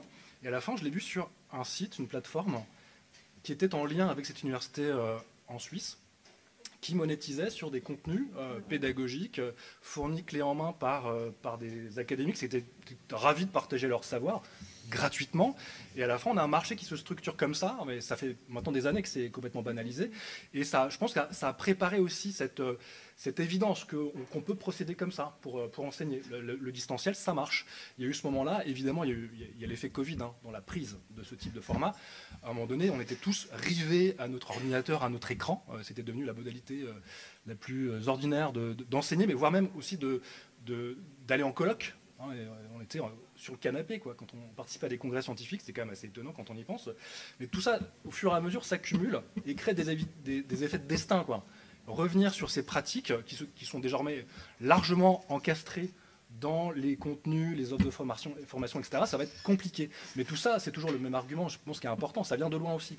Il y a eu, à un moment donné, des tentatives sous l'ordre de l'expérimentation pédagogique disruptive de mettre en place ce type de format. Maintenant, ils sont là. Et comment on compose avec, sachant qu'aussi, ils sont mis en avant par les établissements publics pour recapter de la clientèle, entre guillemets, qui s'est évaporée ailleurs. Moi, je mets ça là. Je pense que ça fait partie, dans l'équation, sur comment on capte des publics, c'est un petit peu présent. Oui, je rebondis de mon côté sur la mention du compte personnel de formation qui s'est beaucoup développé. Il me semble que ça revient assez vite à ce que disait Julien Gossa tout au début sur la personnalisation, l'individualisation et le fait qu'on nous met devant un marché dont on n'a pas les clés. En fait, c'est vrai pour la formation initiale, c'est vrai pour la formation professionnelle continue. Et le compte personnel de formation, finalement, il a cet effet pervers, encore une impression de liberté. On va avoir un compte personnel, on va pouvoir en faire ce qu'on veut. Et la réalité, c'est qu'on va en faire souvent pas grand-chose, et parfois des choses qui vont nous faire perdre du temps, nous faire perdre de l'argent, parfois public aussi. D'où la question, alors on en a déjà un peu parlé, mais des contrôles, de la régulation, de leur existence, inexistence, et de ce qu'on pourrait éventuellement imaginer aussi. Alors, je ne sais pas par qui commencer pour le coup. Est-ce qu'il y en a un ou une de vous deux qui voudrait... Est-ce que Julien Gossa peut-être là-dessus? Non, alors si on part sur cette idée que, OK, on met en marché, et que donc il faut une information la plus loyale possible, la plus accessible possible, il n'y a pas 36 moyens de faire. Il faut que les formations privées soient obligées de passer par les mêmes plateformes que les formations publiques qui produisent des indicateurs. C'est-à-dire inscription des étudiants dans la base CISE, et puis après croisement avec les données de la DARES pour calculer les taux d'insertion professionnelle. Et alors après, ça déjà, ça permettrait d'avoir une vraie comparaison de ce que c'est les taux de réussite et les taux d'insertion professionnelle entre toutes les formations, et je pense qu'on aurait des surprises. La deuxième étape, c'est est-ce qu'on a besoin d'autres indicateurs que ça? C'est-à-dire, est-ce qu'on a besoin d'afficher sur Parcoursup le taux d'endettement moyen des étudiants en sortie des cursus? Ça permettrait aussi aux étudiants consommateurs de faire des choix. Et la troisième des choses, qui est à mon avis la plus intéressante, c'est quid de l'obligation d'avoir une évaluation par le HCERS, exactement que pour les formations publiques. C'est-à-dire, faisons passer les organismes de formation privée par une vague E du HCERS, et puis on verra qui reste à la fin, quoi. Oui, et en fait, on est déjà face à une multitude de labels. Hein. Il y a la CEFDG, les accréditations privées, la CSB, le FMD, le LABEG ESPIG, la conférence des grandes écoles. Enfin, quand on va sur le site d'une école de commerce, il y a déjà X labels à la fin. Donc voilà, quel est l'intérêt d'en rajouter un? Et je vais repasser un petit coup par l'histoire, mais cette fois par les débuts des années 90, un rapport sur l'essor des écoles non reconnues, qui dit on voit se développer hors école, hors université, hors reconnaissance, hors homologation des écoles ou des instituts chics et chers, qui proposent au prix fort des formations dont on sait ce qu'elles coûtent à défaut de savoir ce qu'elles valent. Voilà, donc c'était déjà en fait une problématique, et ce rapport il est porté aussi par des responsables d'écoles de commerce consulaires, parce qu'il y a un enjeu, on en revient aux bons et aux mauvais chasseurs, en fait, à trier le bon et le mauvais privé. Et ce qu'il ne faut pas oublier, c'est que dans ma thèse sur les écoles de commerce, je prends à contre-pied l'idée que ces écoles répondent à une demande des étudiants, des entreprises, et je montre comment historiquement, en fait, elles ont créé par un travail long, actif et conscient, elles se sont légitimées en fait, parce qu'au départ, personne n'allait dans ces écoles.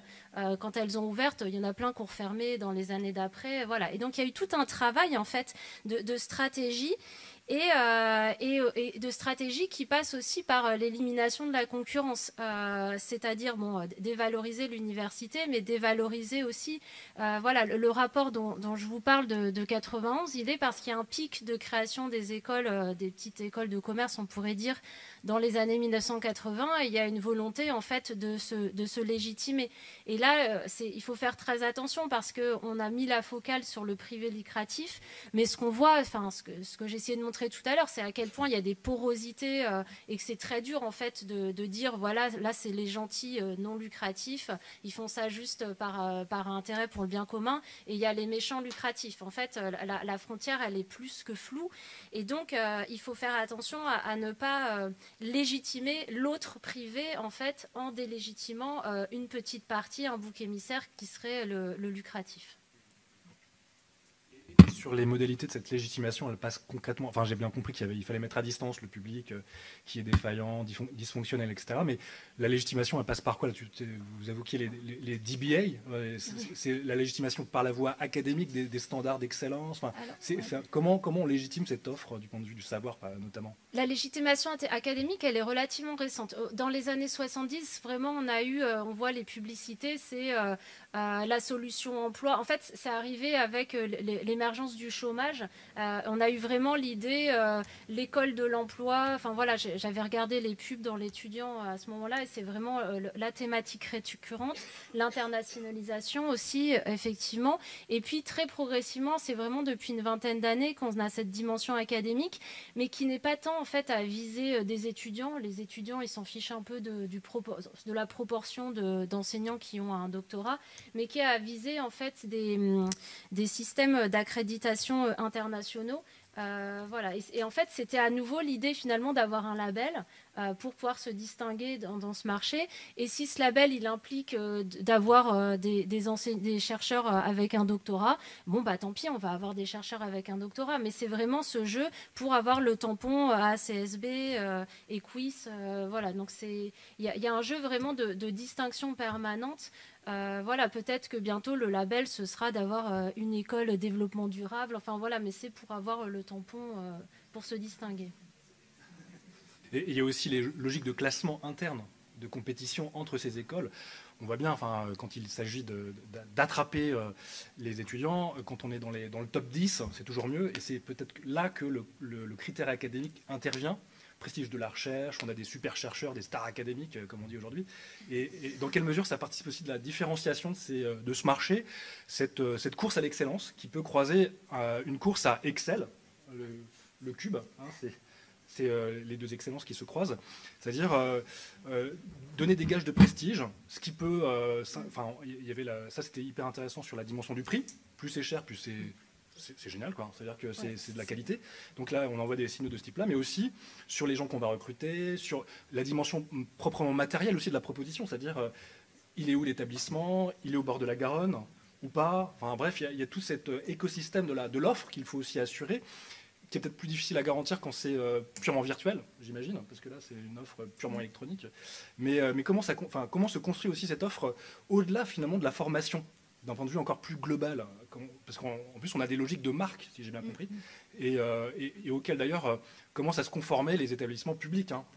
On l'a évoqué tout à l'heure quand on discutait en préparation, les universités se pensent aussi de plus en plus comme des marques. J'avais suivi par exemple la naissance de la marque Saclay. Marc Saclay, avec son logo, sa stratégie de branding, ces communautés académiques qui doivent se reconnaître dans la marque, la porter fièrement jusque sur leur carte professionnelle. Donc dans quelle mesure ça participe aussi de la construction de cet écosystème de marques para-académiques? Alors oui, il y a cette construction de marque qui a été théorisée assez tôt. Enfin, les écoles de commerce, elles avaient des enseignants en marketing et donc qui l'ont mis très tôt. Et d'ailleurs, quand elles ont commencé à entrer en compétition, elles se sont plus appelées ESC Marseille ou enfin voilà, elles se sont mis à s'appeler Kedge, Neoma, Audencia. Enfin voilà, c'est devenu des marques qui en plus ne devaient plus être associées à un lieu pour avoir des multicampus. Voilà. Et juste pour rebondir sur ce qu'on a dit un peu tout à l'heure, quand on parlait des étudiants ambassadeurs. Et c'est extrêmement important d'avoir ça en tête, et c'est ce que disait Julien Gossa, c'est-à-dire que les étudiants, on leur dit très consciemment, vous êtes responsable de la valeur de votre diplôme. Et donc, ils n'ont pas intérêt aussi à dénigrer la formation qu'ils ont eue, parce que ce faisant, ils dénigrent leur investissement, ils dénigrent la valeur de leur diplôme. Et donc, au-delà d'être ambassadeurs, membres de la communauté de l'école, en fait, ils cherchent à défendre la valeur de leur investissement.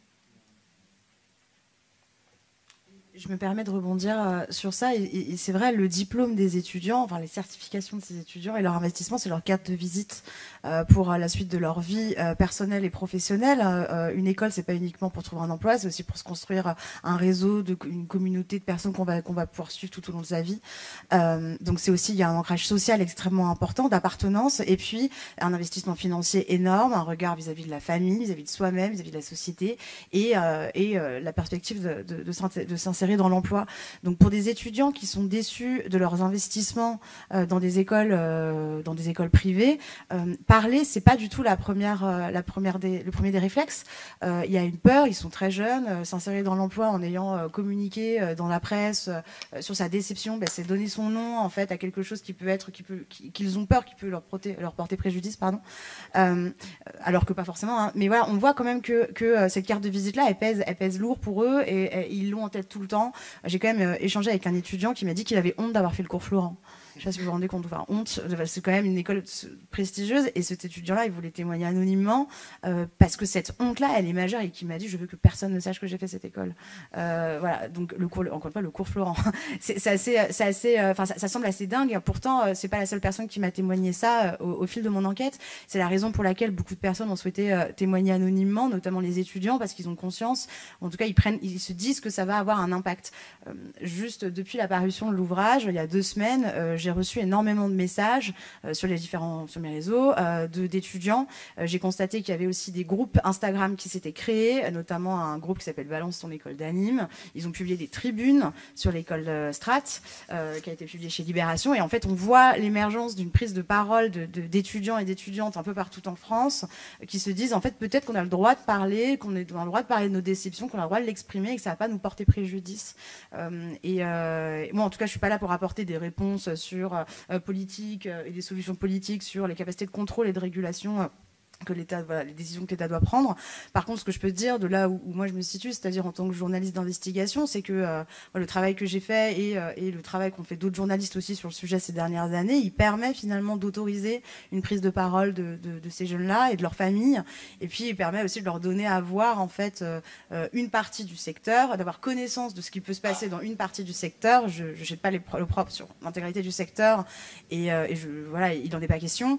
Et en tout cas, de leur donner aussi les moyens finalement de connaissance pour pouvoir ensuite prendre des décisions d'orientation en ayant toutes les clés en main et avoir toutes les informations en main. Voilà. Donc, et pour pas ensuite se dire que leur carte de visite elle est un petit peu écornée sur les côtés, quoi. Voilà.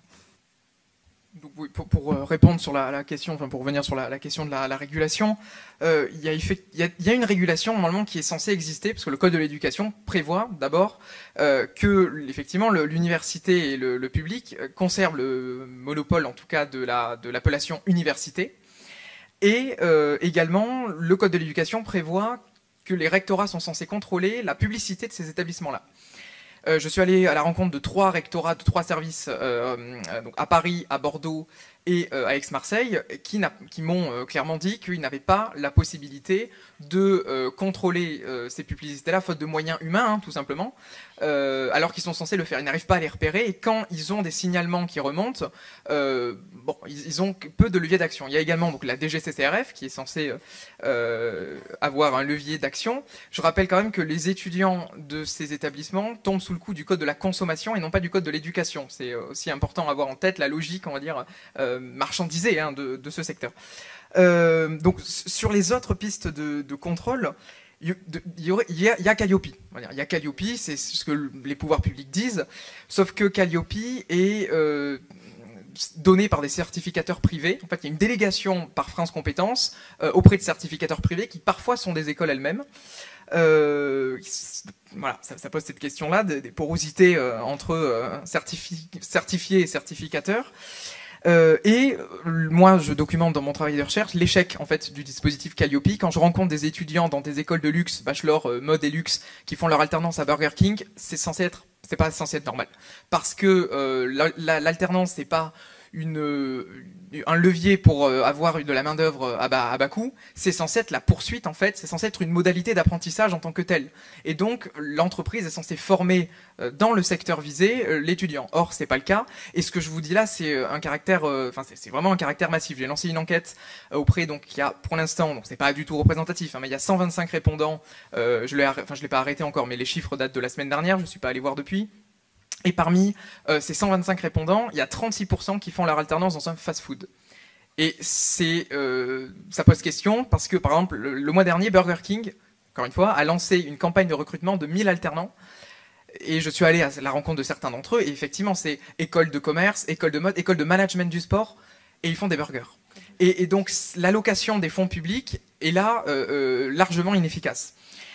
Ensuite, sur la question du RNCP, j'aimerais également souligner, on n'en a pas parlé, que c'est un marché aussi. En fait, je commence mon travail avec des cercles concentriques. Marché de formation, marché des salons, marché de la reconnaissance par l'État, marché des données personnelles, effectivement. Voilà. Et c'est tout un tas de marchés et sous-marchés, dont le marché de la reconnaissance par l'État, qui a été co-organisé par le ministère du Travail, en tout cas permis par le ministère du Travail. Qu'est-ce que ça suppose? Ça suppose qu'une école qui est détenteur d'un titre RNCP pour son propre usage peut le louer à une autre école, et on se retrouve par exemple avec des situations, j'ai rencontré des étudiants dans des écoles de management du sport qui se retrouvent avec une certification de préparateur commercial. Et ils ne savent pas, et surtout ils ne le savent pas. Et quand ils le découvrent, c'est la douche froide, parce que effectivement, ils ont payé une formation pour faire du management du sport et se retrouvent avec un titre RNCP qui n'est pas du tout en adéquation. Donc on parlait d'adéquationnisme. L'adéquationnisme, si on veut le mener, il faut le mener au bout. Et il faut le mener effectivement correctement. C'est-à-dire faire ouvrir des écoles, ok, sur des niches sectorielles, mais qui recrutent. Par exemple, lorsqu'on parle de jeux vidéo, en salon, pour revenir sur la question des salons, on entend des messages comme quoi c'est un secteur hyper porteur alors que c'est un secteur sinistré. Et les jeunes croient au fait que c'est hyper porteur et rencontrent des communicants qui les convainc du caractère porteur du marché, et c'est leur passion en plus de ça. Donc soit on fait de l'adéquationnisme et on y va à fond et on fait du vrai adéquationnisme, soit justement on intègre le fait que l'adéquationnisme c'est très dangereux, non seulement parce que ça ne rend pas l'individu adaptable, mais aussi parce que l'adéquationnisme n'est pas possible, ça n'existe pas. Voilà, et donc c'est vraiment très important de questionner encore une fois la correcte allocation des fonds publics. Et la régulation doit avant tout passer par cette question-là.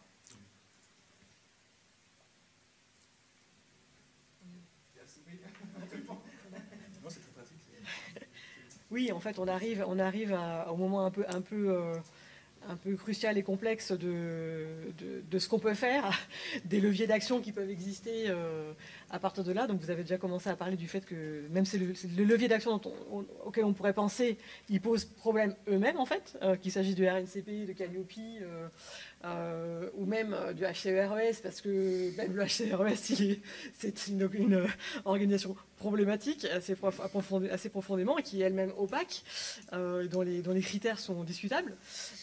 Donc voilà.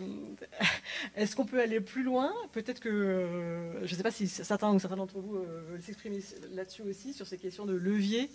Je dirais peut-être juste un mot sur la discussion qu'il y a eu dernièrement sur la possibilité ou non d'interdire purement et simplement au moins l'enseignement privé lucratif, donc sans tenir compte du problème qu'il y a des liens très très forts avec le non lucratif, mais est-ce que ce serait possible politiquement? Et parmi les réponses qui ont été données dans les médias, en tout cas, il y aurait le fait que ce soit impossible parce que constitutionnellement, il y aurait cette liberté, avec les lois aussi qui datent du 19e siècle, qu'on aurait un problème avec ça. Donc ça fait partie des choses que je voulais mettre sur la table sans attendre nécessairement de réponse de votre part, mais voilà. S'il y a des réactions. Ouais. Simplement, il faut rappeler... aussi, on est là face à un phénomène qui est mondial et on est sur des grands groupes qui pour partie, on est sur un marché mondial et donc c'est un enjeu en fait qu'il est difficile de réguler uniquement à l'échelle d'un pays. Et on parlait tout à l'heure des prix des formations. Un argument qu'on entend souvent, c'est mais regardez, en France, c'est vraiment pas cher par rapport aux États-Unis, par rapport au Royaume-Uni. Donc il y a cette dimension-là qui est quand même importante à prendre en compte. Et ensuite, j'y pensais en écoutant sur les salons, on disait oui, les universités, ils ont des stands un peu nuls, mais en même temps, les formations sont saturées en licence dans la plupart. Donc, on n'a pas spécialement, déjà, on n'a pas trop d'étudiants ambassadeurs. Les enseignants-chercheurs, on nous dit, vous ne voulez pas aller à 8 heures faire de la pub pour votre formation, alors qu'on est déjà à trier sur Parcoursup ou sur mon master des tonnes de candidatures. Donc, voilà, c'est que finalement, de toute façon, est-ce que les universités ont intérêt à entrer dans cette marchandisation, cette image de marque? Je suis pas sûre. Mais par ailleurs, il faut aussi déjà, voilà, on est dans un problème de moyens.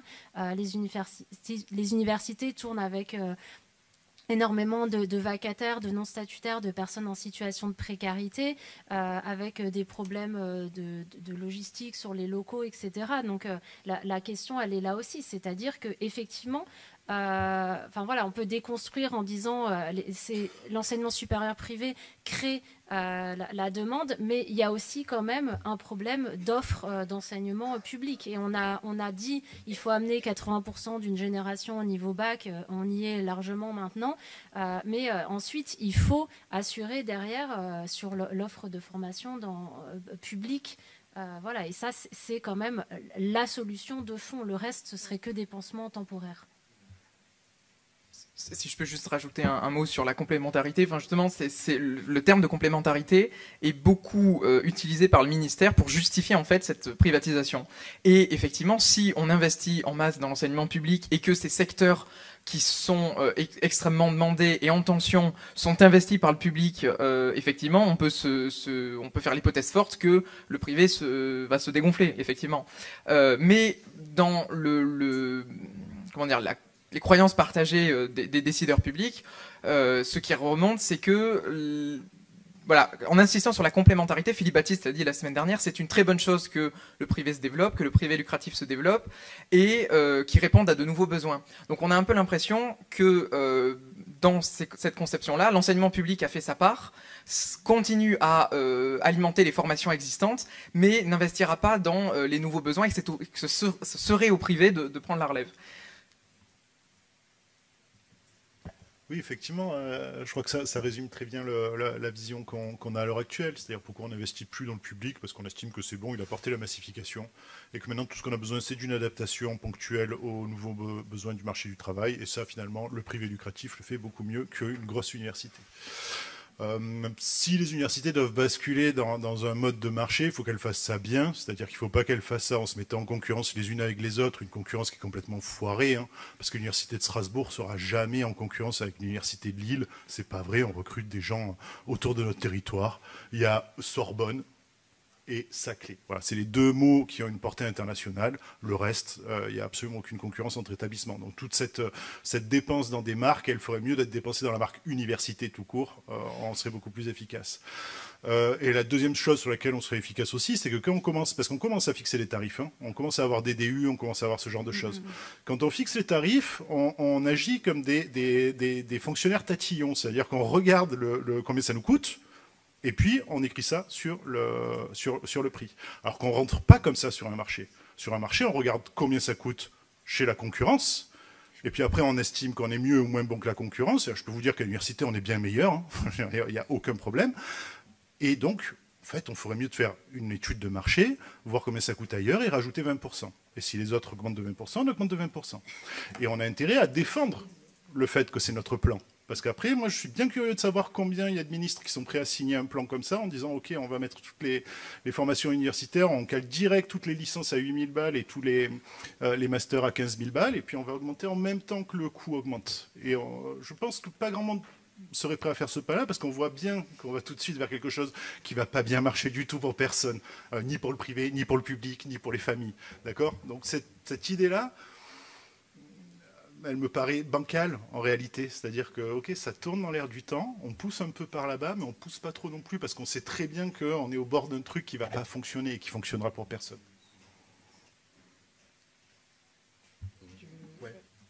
Alors on a un petit temps d'échange jusqu'à 16h. Après on fait une petite pause. Donc si vous voulez poser des questions assez concises, parce qu'on n'a que 15 minutes. Et par ailleurs, on devra les verbaliser après vous, parce que comme c'est filmé et qu'il n'y a pas le micro... Ah non, vous pouvez... Oui, il y a les micros. Donc utilisez bien le micro, j'ai dit une bêtise. Pour les personnes qui sont... Pour les gens qui ont des micros. Oui, juste une... Oui, le micro marche. David Flachet, je réagis sur la dernière intervention. Je pense qu'au contraire, il y a plein d'acteurs politiques qui seraient ravis de mettre à 8, 10, 12, 14 000. J'ai pas mal écrit sur le sujet et y compris dans les Macron Leaks sont sortis, Gary Bobo, Tranois, conseiller de Macron, une volonté d'augmenter massivement les frais d'inscription. Donc n'allons pas poser sur la table le fait que ce calcul-là nous amènerait à renoncer au contraire et aller vers un enseignement supérieur public et gratuit. Au contraire, on est plutôt dans une logique d'augmentation et il faut se garder d'aller dans cette direction. Il y a des ballons d'essai qui sont lancés régulièrement sur la question. Et si je peux me permettre, ça existe déjà dans d'autres pays, et que ce soit la marchandisation en Angleterre, les universités publiques, elles sont à plus de 10 000 euros aujourd'hui.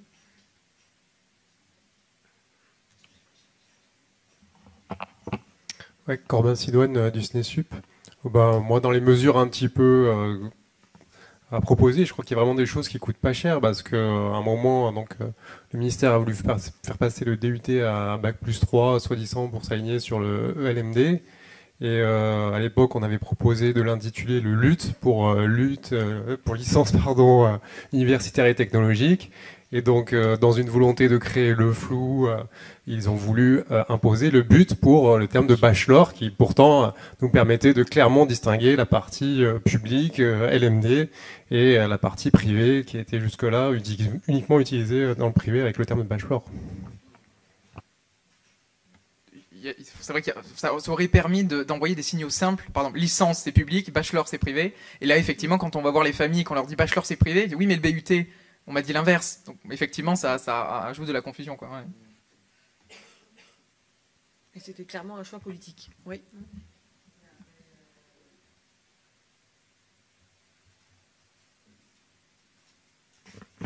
Bonjour à toutes et à tous. Alors moi, je viens du privé puisque je suis enseignant-chercheur dans une école de commerce. Donc ça fait toujours plaisir de dire qu'il n'y a pas de gens qui font de la recherche dans des écoles, mais ça c'était une petite oui, ça existe.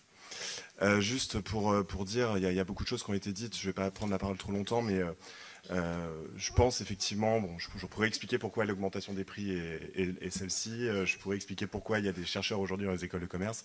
Et je pourrais aussi vous dire qu'en fait, ce qu'on remarque aussi, c'est une stratégie d'imitation du public. On parlait des DBA tout à l'heure, mais je suis désolé, les DBA, il y en a aussi à l'université, en fait. Il y en a à Paris-Dauphine, il y en a à l'IAE, dans tous les IAE, etc., qui aujourd'hui font elles-mêmes leur propre DBA, et c'est tenu par des professeurs d'université qui ont le statut de professeur université et qui décrédibilisent le rôle du doctorat en créant ces choses-là, et surtout en créant une forme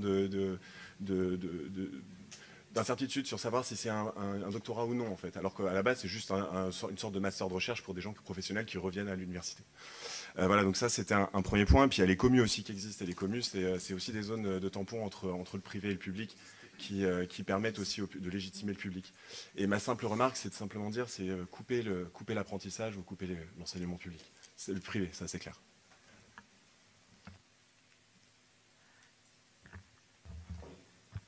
Oui, je voulais réagir sur le fait que la marchandisation, elle avait envahi l'université publique depuis déjà un moment.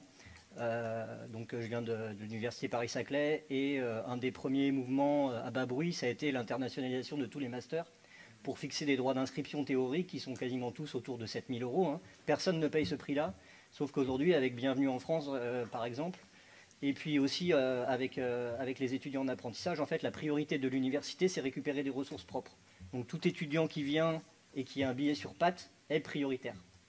Ce qui a pour conséquence de diminuer la capacité d'accueil de l'offre publique, notamment la formation initiale, et de fait, sur Parcoursup, faire augmenter la sélection. Et on est dans une sorte de mouvement vicieux pour récupérer de l'argent parce qu'on n'en a pas assez. Ça diminue la capacité d'accueil. Par exemple, licence informatique, Université Paris-Saclay, c'est 80 la capacité d'accueil. C'est ridicule par rapport aux besoins économiques. Et le privé ne se prive pas de compenser ce manque. Et ça, c'est vraiment, s'il y a des leviers importants par rapport à ça, effectivement, c'est le manque de moyens pour éviter que l'université rende prioritaire les étudiants internationaux et les étudiants en apprentissage. Parce qu'en fait, c'est ça qui se passe à moyen constant. En fait, et après aussi, parents d'élèves, en fait, ce qu'on constate aussi, c'est que les étudiants font de l'évitement par rapport à l'université. D'une part, parce que, une des raisons avancées, c'est dire, j'ai pas envie de revivre à l'université ce que j'ai vécu dans Parcoursup avec la plateforme Mon Master. Et donc le retour pour moi au passage de Master de droit après la L3, est primordial pour favoriser les formations publiques. Moi, je vois avec la réforme du BUT notamment, en fait, le passage à Bac+3 et la domination complète de l'apprentissage fait qu'on ne peut poursuivre ses études que par apprentissage dans le public. Et il n'y a plus aucun ascenseur social à l'IUT qui est possible, parce qu'en fait, la réforme du but a pour but justement d'éviter la poursuite d'études. Et donc plus aucune attractivité, même si le but c'était le but de la professionnalisation. Il y a des secteurs comme l'informatique où il n'y a pas d'embauche à Bac+3, et donc cette idée-là, elle est complètement ridicule. Et il y a cette idée de retour au droit à la poursuite d'études dans les formations publiques, et ça, je pense que c'est quelque chose qu'on peut faire dans le périmètre de l'université publique. Oui, allez-y. Laurent Dubouchet, FCPE. L'une des grandes sources de stress, outre Parcoursup, pour les gens qui vont rentrer dans l'école, l'enseignement supérieur, c'est les taux d'échec en première année. Et beaucoup dans la réflexion des lycéens, c'est peut-être qu'il faudrait mieux qu'on aille là-dedans où c'est tout fléché jusqu'à la fin. Quand on parlait du L1 en droit à Créteil, taux d'échec 60%, c'est très anxiogène. Est-ce que je voulais réagir aussi, mais vas-y. Alors, les taux d'échec en droit, en L1 en droit, on prend tout le monde, et par contre, c'est une profession régulée, on ne veut pas qu'il y ait tout le monde qui en sorte. Donc c'est pour ça qu'il y a un gros taux d'échec. Donc après, c'est un choix de société. Est-ce qu'on veut tripler le nombre de magistrats? Non. Voilà. Et sur les chiffres d'échecs en première année en licence, il y a eu quand même pas mal de travaux qui ont eu tendance à le déconstruire aussi. C'est-à-dire que un étudiant qui finalement est en liste d'attente pour une formation qui va repartir l'année d'après dans sa formation est compté en échec. Toutes les réorientations sont comptées en échec. Et finalement, c'est ce que montrait Oranger Baudin, les taux d'échec en classe préparatoire sont bien plus grands, et pourtant il n'y a pas... sont élevés aussi, c'est-à-dire qu'il faut voir ce que ça veut dire un échec en fait. Il y a certaines écoles privées où il n'y a pas de taux d'échec, il y a un taux d'insertion professionnelle anticipé. Donc voilà, on peut l'appeler comme ça aussi, quoi. Le fait qu'il y ait des difficultés pour les étudiants tels qu'ils les perçoivent, hein, moi je connais la réalité, ce que vous me dites, je sais déjà, je vous parle d'un sentiment qu'on me remonte. Le fait que les messages de capacité à passer d'une filière à l'autre ne sont pas clairs au niveau, pour eux, en tant que cadeau à 17 ou 18 ans, c'est anxiogène. Mais ça existe, les passerelles, mais ils ne les visualisent pas très bien. Oui, et en même temps, quand on a commencé une école à 8 000 €, c'est plus difficile de sortir de ce cursus que de se réorienter à la fin d'une année de L1. En général, on compare aussi l'entrée dans une filière, quelle qu'elle soit, et est-ce que cette même personne a réussi à obtenir un diplôme d'université ou non. Et en fait, si on regarde les choses de ce point de vue-là, on se rend compte que la France a un des meilleurs taux de réussite en Europe. Donc voilà, mais c'est effectivement un discours, je vous rejoins totalement, c'est un discours très ancré, on parle du taux d'échec tout le temps. Et donc cette déconstruction, elle a eu lieu, elle est faite scientifiquement. On a beau en reparler, c'est quelque chose qui va continuer à être dit aussi parce qu'il y a des intérêts derrière pour aller pousser ces étudiants, ces lycéens vers d'autres horizons. Donc voilà, c'est aussi ce discours, il est aussi construit et difficile à déconstruire.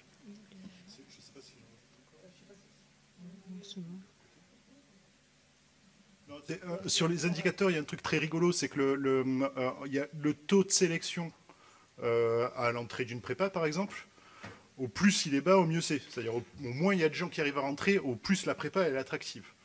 Par contre, le taux de diplomation en L1, il faudrait qu'il soit très haut. Alors que c'est la même chose. C'est quelqu'un qui rentre, il y en a un, on lui interdit même de rentrer, alors qu'au moins en licence, on lui donne l'occasion de réussir. Et dans un sens, c'est de l'attractivité, c'est bien, il faut que ce soit le plus dur possible. Et dans l'autre sens, ça serait de l'échec, ça serait pas bien. Il faudrait, vous voyez, donc ça n'a pas de sens. C'est que du discours. Il y avait une dame là-bas qui voulait s'exprimer. Ouais. Bonjour, je voudrais m'exprimer. Donc, je suis journaliste.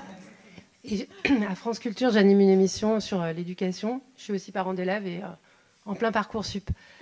Ça a son importance, je pense. Ce que je constate, c'est que on a beaucoup trop. Et ça, je pense que le législateur a peut-être des choses à faire. Une information qui est pléthorique, et Parcoursup est devenu en fait une plateforme qui informe mieux. Mais c'est complètement effrayant parce qu'on voit par exemple des taux d'insertion. On a du mal à juger de ce que ça veut dire, on a du mal à juger de ce que... Enfin, on a l'impression qu'on va rater partout, en fait. Quand on regarde Parcoursup, c'est vraiment... voilà. Et pourtant, je vous promets, ma fille est bonne élève. Et donc, je me demande ce qui se passe quand on se pose encore plus de questions. Donc ça, c'est ma... Enfin, comment réguler l'information ? Il y a eu des bouquins sur les coachs d'orientation. Comment ça se fait qu'on a besoin de conseils privés et même de conseils publics, comment ça se fait que le citoyen n'est pas capable de faire face à l'orientation scolaire de manière autonome. C'est comme la simplification administrative, ça ne marche pas très bien en France. Quand on parle des études, c'est encore pire. Donc si des parents diplômés n'arrivent pas à s'y retrouver, je ne sais pas. Voilà. Dernière remarque, il y a beaucoup de publicité. On a parlé du marketing, on a parlé des salons. Il y a beaucoup de publicité dans le métro. Je ne sais pas si vous prenez le métro, moi je le prends. Et donc il y a énormément de publicité pour des écoles privées à but lucratif, avec des noms divers. Il y en a même qui sont adossés à des universités publiques, ce qui fait que même en tant que spécialiste de l'éducation, je ne comprends pas ce que je vois. Donc là aussi, il y a quand même une question peut-être de régulation. Donc si ça dépend du code de la consommation, peut-être que, je ne sais pas, comme il y a un Nutri-Score, on pourrait avoir des indicateurs, en tout cas un encadrement sur ce qu'on a le droit de raconter ou non. Alors il y a plein de voies où on peut raconter n'importe quoi, il y a les réseaux sociaux, mais moi ces publicités, ça fait longtemps que je les vois et qu'elles me choquent un peu parce que j'ai l'impression que voilà, c'est pas régulé du tout. Je voulais juste réagir par rapport à Parcoursup. Moi, les étudiants avec lesquels je me suis entretenue et les parents, ce qui les a pour beaucoup attirés dans les écoles des privées lucratives, en l'occurrence Galiléo Global Éducation, c'est que justement elles n'étaient pas sur Parcoursup et qu'elles communiquaient sur le fait qu'elles étaient hors Parcoursup et hors des calendriers. Et en fait, c'est une réponse directe à l'anxiété que peut générer la plateforme par rapport et l'orientation en général. Je pense que à l'époque d'APB, on aurait aussi eu des enjeux un peu similaires, sauf que là il se trouve que maintenant c'est Parcoursup et qu'il y a des problématiques autour de la plateforme qui sont déjà remontées, mais et moi j'ai pas travaillé sur la plateforme de Parcoursup, donc je commenterai pas la plateforme en tant que telle. Par contre, ce que j'ai observé, c'est que vraiment le discours de communication, il est: je ne suis pas sur Parcoursup, donc viens chez moi, ça sera plus facile. Et ça marche très très bien parce que en dehors des calendriers, comme on disait plus tôt, on peut sécuriser sa place et tout est fléché effectivement pour que ce soit facile, simple et qu'à la fin on a tout un discours autour de la réussite et qui va directement contrebalancer et contraster avec un discours, comme évoqué plus tôt, autour des taux d'échec et des difficultés du public, quoi, donc, ou de Parcoursup. Donc en tout cas, moi, c'est ce que j'ai juste pu observer, c'est que l'enjeu Parcoursup, il est de toute façon sur ce qui est dedans, mais aussi sur ce qui est et sur ce qui restera en dehors, surtout de la plateforme, parce que ces écoles-là n'ont pas forcément toujours intérêt à être intégrées à Parcoursup. Juste rapidement sur la question, effectivement. Pardon, oui, enfin là, moi j'ai récemment travaillé sur les pratiques d'orientation des lycéens et lycéennes et aussi plus généralement sur leur rapport à l'avenir. Et dans un groupe de discussion, certains nous ont dit on est plus effrayés par Parcoursup que par le changement climatique. Enfin voilà, ça résume un peu le. Et par rapport à la publicité, alors effectivement, ce serait quand même un enjeu de réguler cette publicité. Même je sais pas, on interdit bien la pub pour l'alcool, on la régule. Mais pour la cigarette. Ouais, pour les cigarettes. Ouais. Mais par contre aussi, nous ce qu'on a vu, c'est que de plus en plus, il y a une publicité insidieuse via les réseaux sociaux aussi, sur TikTok, etc., où ces fameux étudiants ambassadeurs, à nouveau, et ça, on voit que justement dans cette il y a toute cette information et les élèves vont chercher une information qui leur parle ou c'est d'autres étudiants qui leur racontent, qui montent le campus et ça parle plus que les taux sur Parcoursup. Donc c'est là aussi, c'est difficile de réguler ça. Oui, juste en deux points. Le premier, c'était effectivement sur les coachs. Se sont développés effectivement tout un tas de cabinets de coaching qui alimentent un marché parallèle et qui nouent parfois des partenariats avec certains groupes. Le groupe Ton Avenir, par exemple, a noué un partenariat avec la Fédération nationale de l'enseignement privé. Donc on peut se demander quel va être le conseil que les conseillers Ton Avenir vont proférer auprès des lycéens. Deuxième chose, oui, sur la pub, effectivement. il y a une saturation de publicité et également de publicité avec plein d'indicateurs différents. Il y a des écoles privées qui sont intégrées dans les établissements publics expérimentaux, une espèce de structure hybride, ça doit être ça, je pense, dont il s'agit, notamment l'EFRE, qui est avec Panthéon-Assas, et qui en fait fait presque du cannibalisme avec l'université, dans la mesure où en salon, il explique en quoi il vaut mieux venir chez lui parce que c'est professionnalisant, comme si le privé avait le monopole de la professionnalisation, et effectivement va taper sur la rhétorique anti-universitaire, anti-Parcoursup également. Et donc juste un dernier élément sur la publicité, effectivement, s'est développé également tout un tas d'influenceurs de l'orientation qui, donc moi j'ai lancé une enquête donc auprès des terminales qui a récolté 250 répondants. 75% disent s'informer quotidiennement sur les réseaux sociaux en lien avec leur orientation. C'est absolument énorme et tombe régulièrement, 2/3 voient régulièrement des influenceurs de l'orientation. Voilà, je vais parler vite pour dérouler rapidement, mais voilà. Ouais, on va devoir conclure. Désolé, on voulait donner juste le temps à chacun des intervenants si vous souhaitiez de dire 2 mots, voilà. Mais c'est pas absolument obligatoire. Seulement si vous voulez. Je dis encore non, c'est bon, vous avez fait le tour. Ouais. Juste pour finir pour finir la réponse complète sur le Nutri-Score. Un Nutri-Score de l'enseignement supérieur, je ne pense pas qu'ajouter un nouveau label au label existant soit quelque chose qui soit forcément très compréhensif pour les familles. Et puis surtout, ça fait reposer sur les familles la responsabilité du choix. C'est-à-dire, vous avez choisi une école classée E, bah maintenant, tant pis, les pouvoirs publics, du coup, se délaissent de cette responsabilité-là. Voilà, donc je pense que, pour conclure, la régulation doit être faite de manière exogène en mettant des barrières à l'entrée, en régulant l'existant, plutôt qu'en faisant reposer sur les familles la responsabilité du choix. Voilà. Bah, merci beaucoup. On a une petite dizaine de minutes de pause. À 16h10, on est là. Okay, et on continue le travail d'objectivation collective. Et je trouve que on avance bien. Je suis très optimiste.